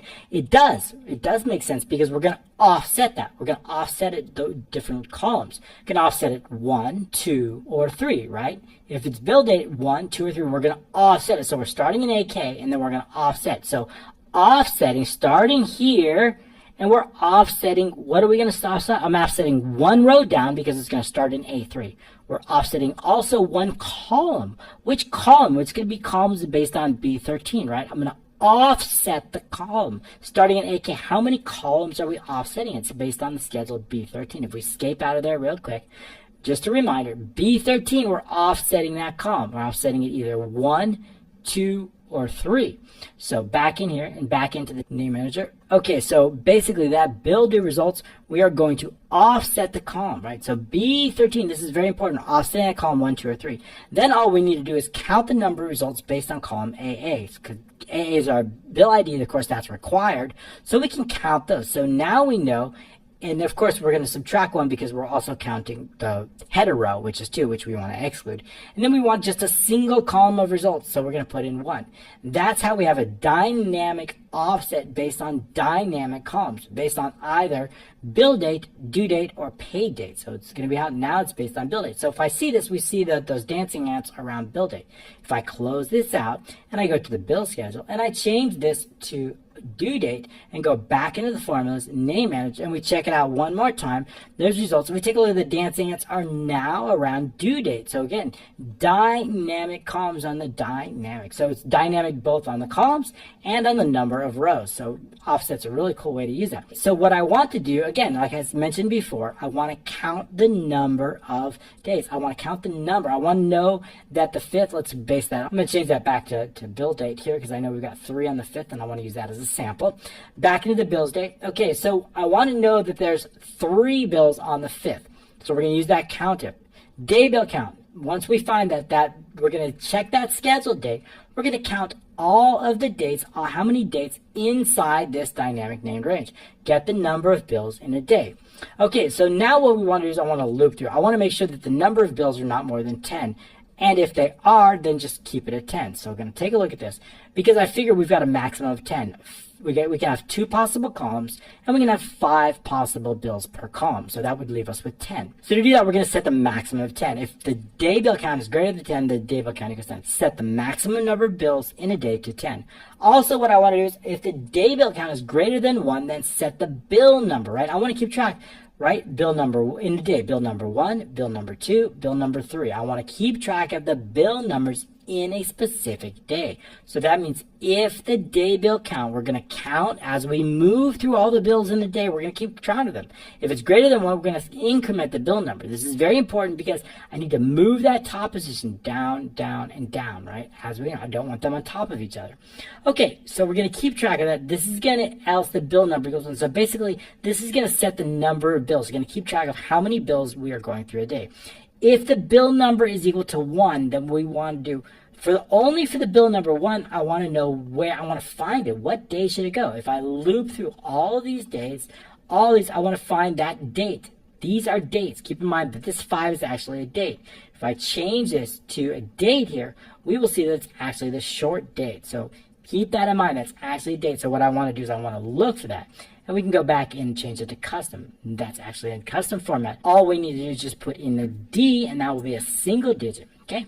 All right. So what I'm going to do now in the code, if it's 1, that means it's our first one in a day. We are going to have to locate that on our calendar, right? So I'm going to loop. I'm going to run 2 loops. I'm going to run 1 loop for the rows and another for the columns. So the calendar rows are 4 through 36. Why is that? Row 4, row 10, row 16, and so we're skipping, right? We're skipping. So we're going to step 6, right? Every 6th row from 4 to 34. I'm also going to do the calendar columns from column 5 all the way to column 11, right? So the last one, this is column 11, right? So we're going to go all the way through. And we're just basically going to check, is this date here? Is this date the right? Did we find the date? If it is, place that shape right here. So we're going to look for that. So if we're going to run our loop. So if the schedule under that row, under that column, the value of this, the date on the schedule, is equal to the date of our bill, then we know to place it. Then we're going to set the schedule row and we're going to set the schedule column. And we're going to go to create the bill. We can create the bill, create the shape for that bill right there. Okay, so we're going to continue the looping for that. Now what we're going to do is we're going to set the bill number. Remember, the bill numbers, right, going to be the first 5 here. First 5, we need to set the top position. So our first 5 are going to go up here.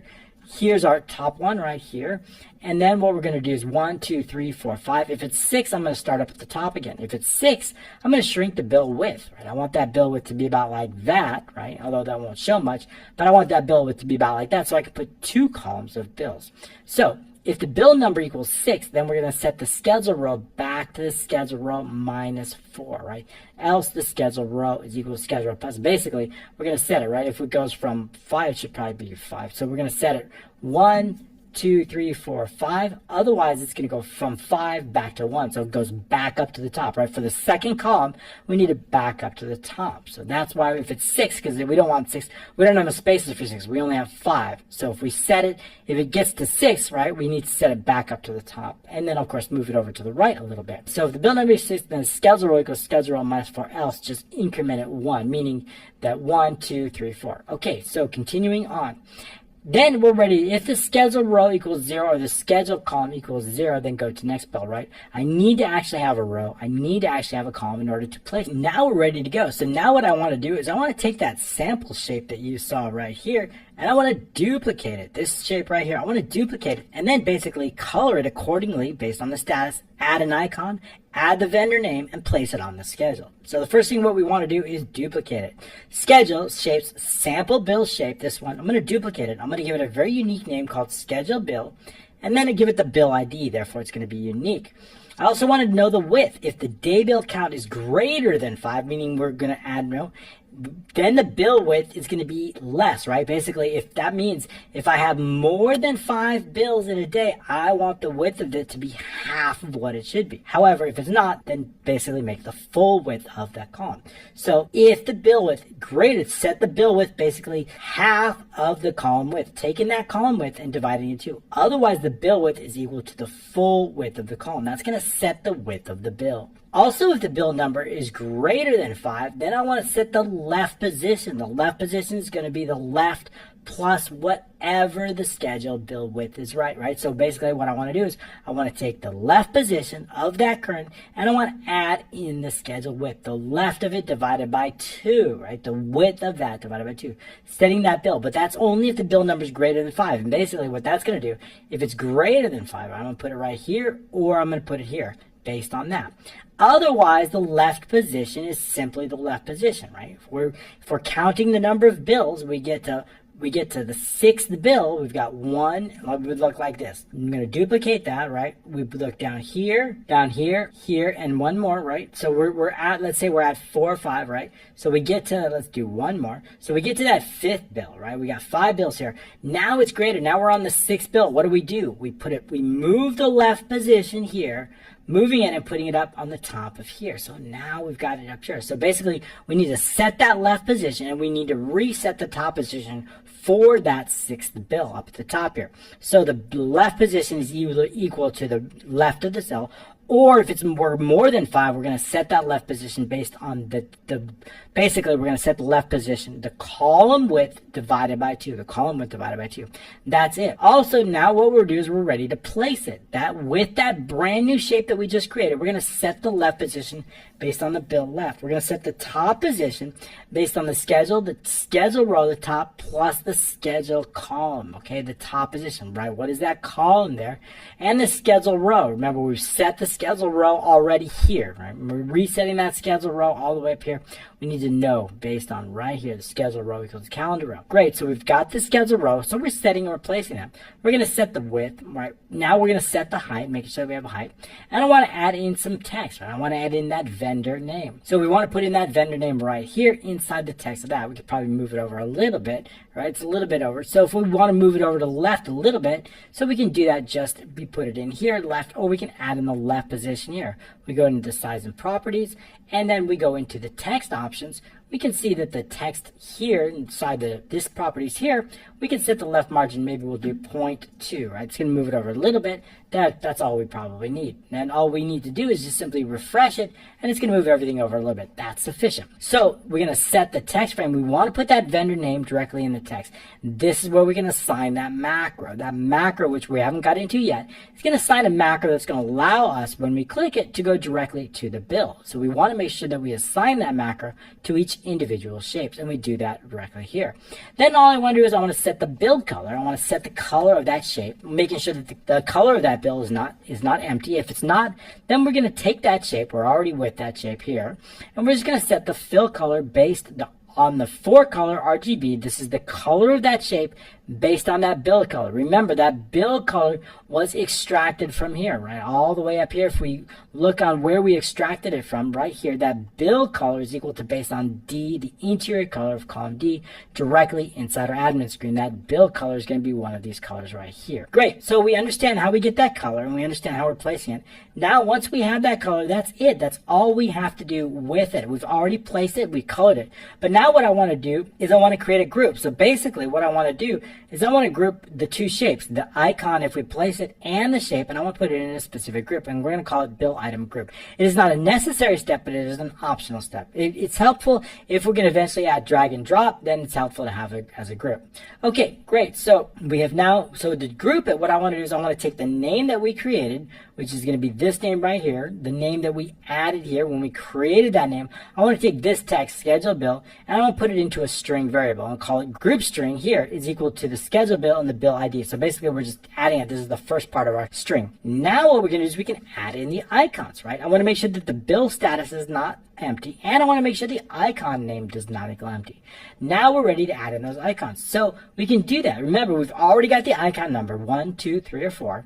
So we're going to take that icon. These are the sample icons. We're going to duplicate it, and we're going to set a specific name called bill icon and then the bill ID. That's going to be a unique icon name based on the bill ID.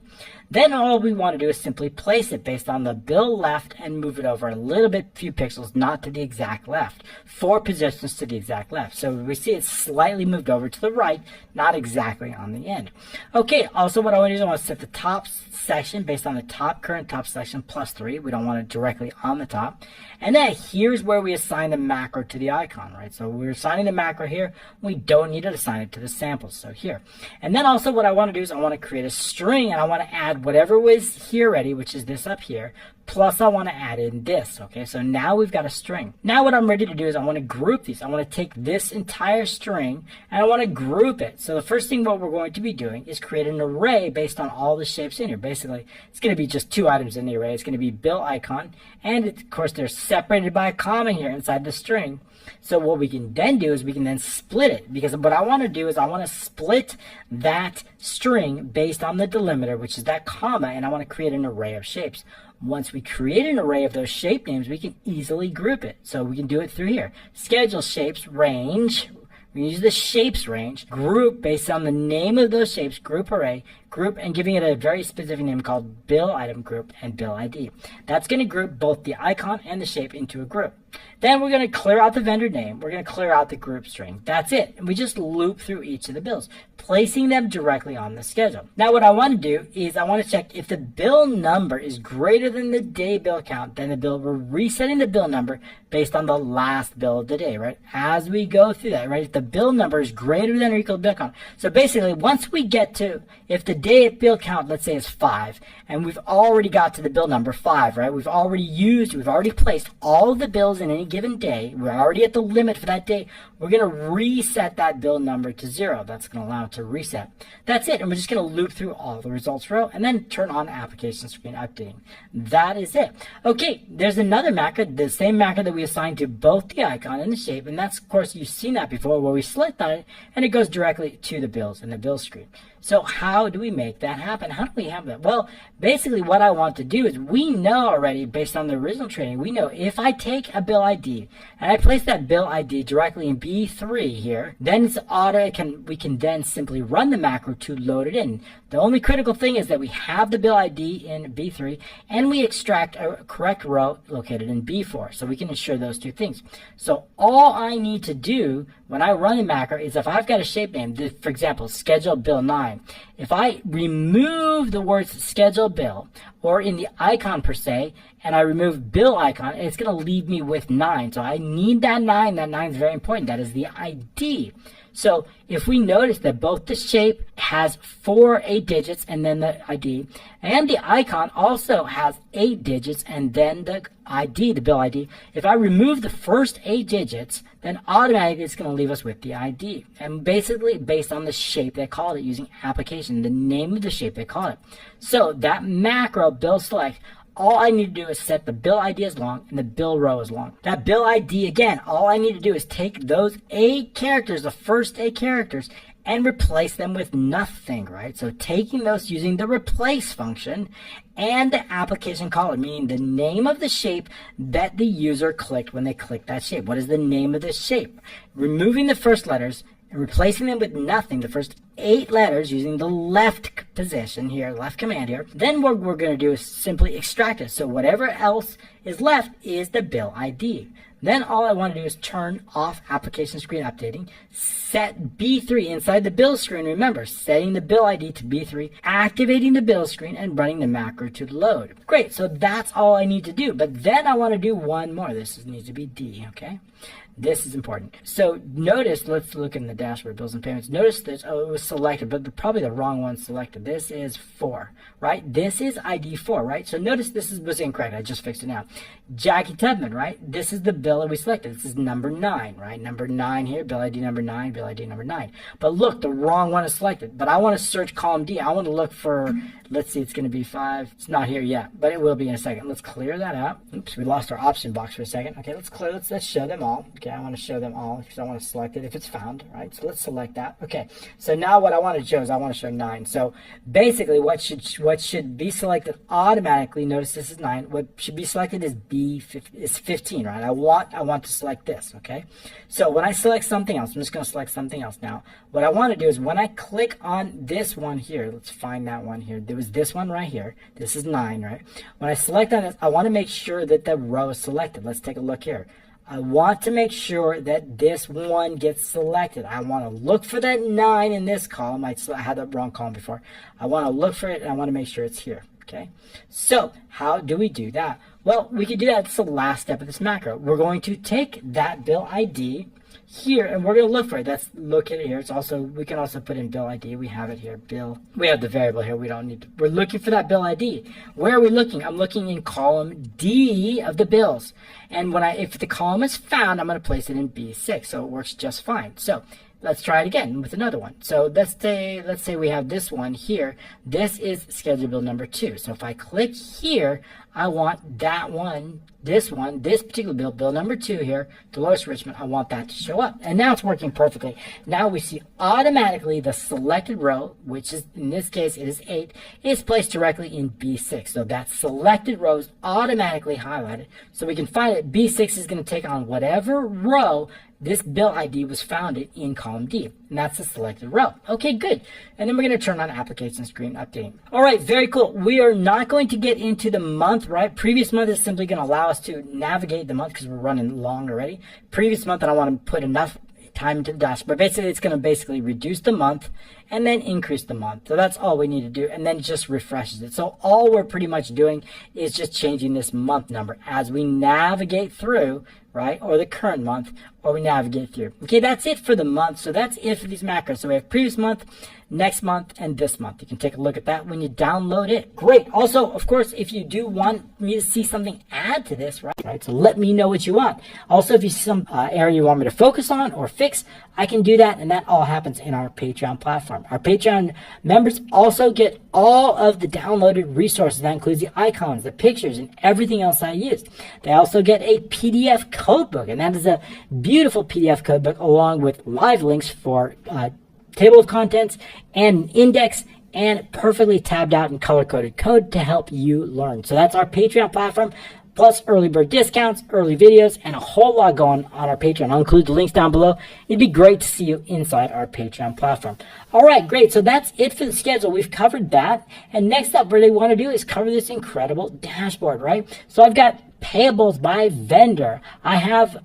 We've got basically a slicer if we only want to show closed. If we only want to show fully paid or unpaid or partially paid, we can do that, showing all that. Also, what I want to do is I want to know payables due by month. How many on a month? Or maybe we want to set a specific year. We only have 1 year yet, but we can use this timeline to. I also want to know status by period, right? How many are closed? Fully paid, right? How many? And maybe I want to know only a specific month, or maybe multiple months, right? So we can use the timeline to do that.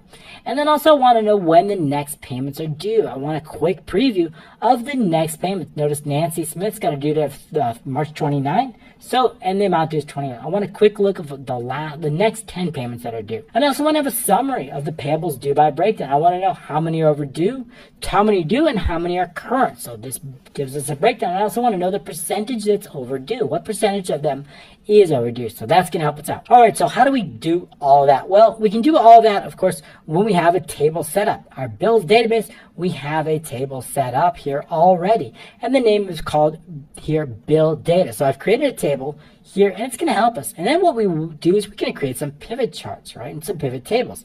I've created some pivot tables right here. To create a pivot table, all you need to do is go into the database here, and all we want to do is just click Insert here, and then you have the availability of both pivot chart and pivot table. So when we click pivot chart or pivot table, it's going to ask us, where do I want that? I'll give it a specific table, bill data, and where do we want that to show up? Well, in this case, I may want to show it up in our pivot tables, so I'm going to select our pivot tables, and we can have it show right up here and click OK if we wanted to show it there, and that's going to show us, and then we're going to be able to build it out. And so that's just what I did here. So we can clear that out. We don't need any of that. And so how do we do that? So we've got several that we've created here. Let's take a look inside here. As you noticed in one of our first ones inside our dashboard, we have the payables by vendor, and we have total payables by month, right? So that's really important. So let's take a look in the pivot table. Good. This particular pivot tables, I want to show by here. I want to show the summary of the amount due. This particular pivot, the sum of the amount due based on a specific given month. So basically, our rows are going to be month and sorted by due dates, right? I want to know what's due by any given month, right? So take a look. Here's our payables due by month. It is this chart. So I then created a chart. If we click on here, we're going to see the same thing, right? Exactly the same thing. So this particular bar chart is going to be based on the months, right? I want to know the months. I want total by months. And the sum of the amount due. We're focused if we wanted to know how many we paid, we could simply change this to the paid, right? So if we want to know only paid amount, we could change this to paid amount, or we wanted to show both, we could, but we don't need to do that. We'll just show the amount due. We don't necessarily need to, and we can remove that field. Great, so we're going to focus on the amount due. So I've given it just a little bit of a slicer here. And of course, if you don't want to see these things, we just added them. All you need to do is just hide all the access button.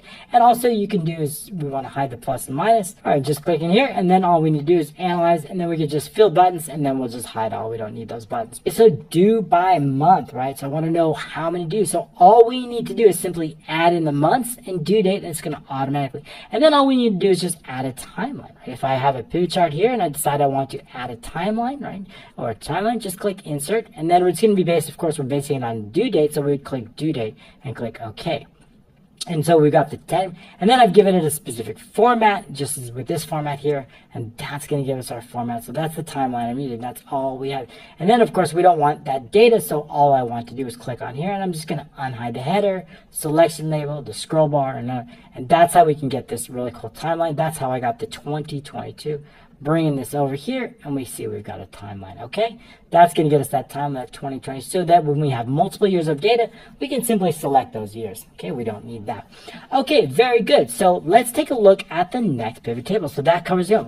What about the total due? Remember, we've got inside the dashboard, right? I've got total current, total overdue. So I've created a little bit of a donut chart based on that data. So taking a look back inside the pivot tables, I want to know the total current. How many are current? Well, the best way to get that is we're going to use SUMIF. And remember, we have a named range due date. We're using SUMIF.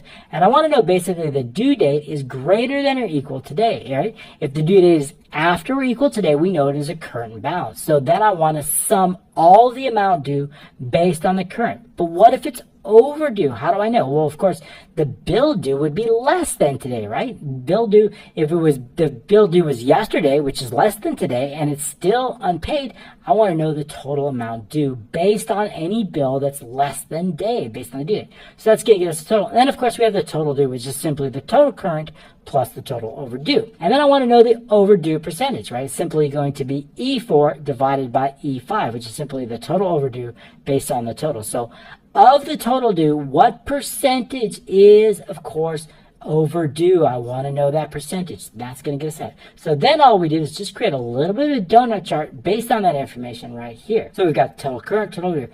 And then I want to just create a link. This text box here is linked to pivot tables E6. So that's all we have to do, pivot tables. And that E6 is located right here. That's going to give us that 15%, so I know what has been overdue. Great, great. So let's take a look inside. Let's moving from left to right. Now what I want to do is I want to know all of the vendors by amount due. So the amount due, right? And then sorted by amount.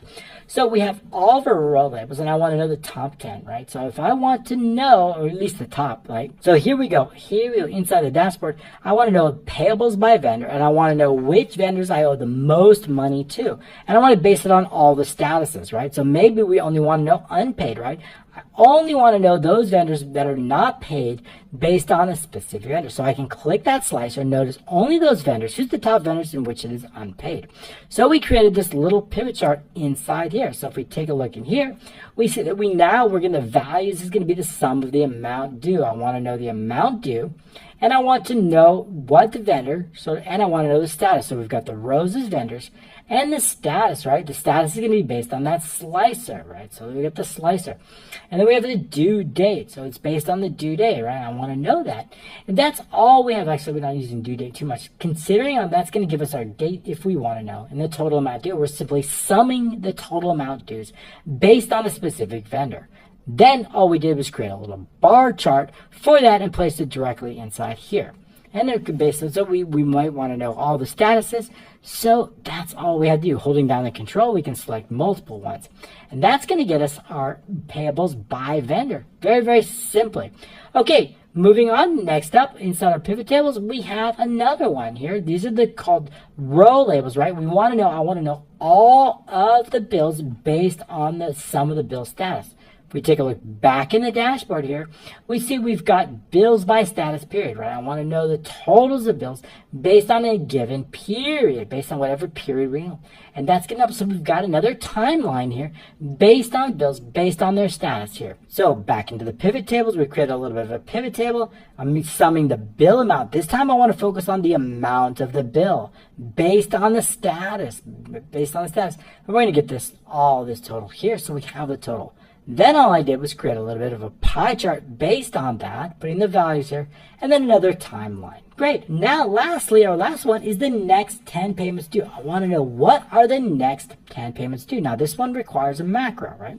So if I want to know the next, it's going to be based, I'm going to run an advanced filter. And I want to know only those bills that have amounts due, and I want to know those bills based on the earliest date, right? There's still the balance and it's an early date. So that's going to be with an advanced filter. So if we go into the database here, then we're going to run basically another advanced filter based on the original data. And I want to make sure that the amount due does not equal empty. So everything with the amount due, then I want to sort it based on the earliest date. And then what I want to do is I want to take the top 10 here and I want to place them directly in here. I want to add some conditional formatting based on alternating rows. Then I'm going to create a picture tool. A picture tool, what do I mean by a picture tool? A picture tool is this little tool right here. I'm going to create a picture tool. I'm just going to put it here, right? And then what I'm going to do is going to base it on just that information. I'm going to use the header row, and I'm going to go all the way down to here. That's going to, and hit enter. That's going to create a picture tool. It is this here, this shape that we're using inside our dashboard, okay? So using that picture tool. So all we need is a simple macro to run that. So if we take a look back inside our application, at the bottom of our application here, we have a dashboard refresh next 10. This is the macro that will automatically run every time we activate our dashboard. So if we click on our dashboard, we scroll down, activate. There's actually two. We're going to refresh all the workbooks. This will refresh all the pivot tables.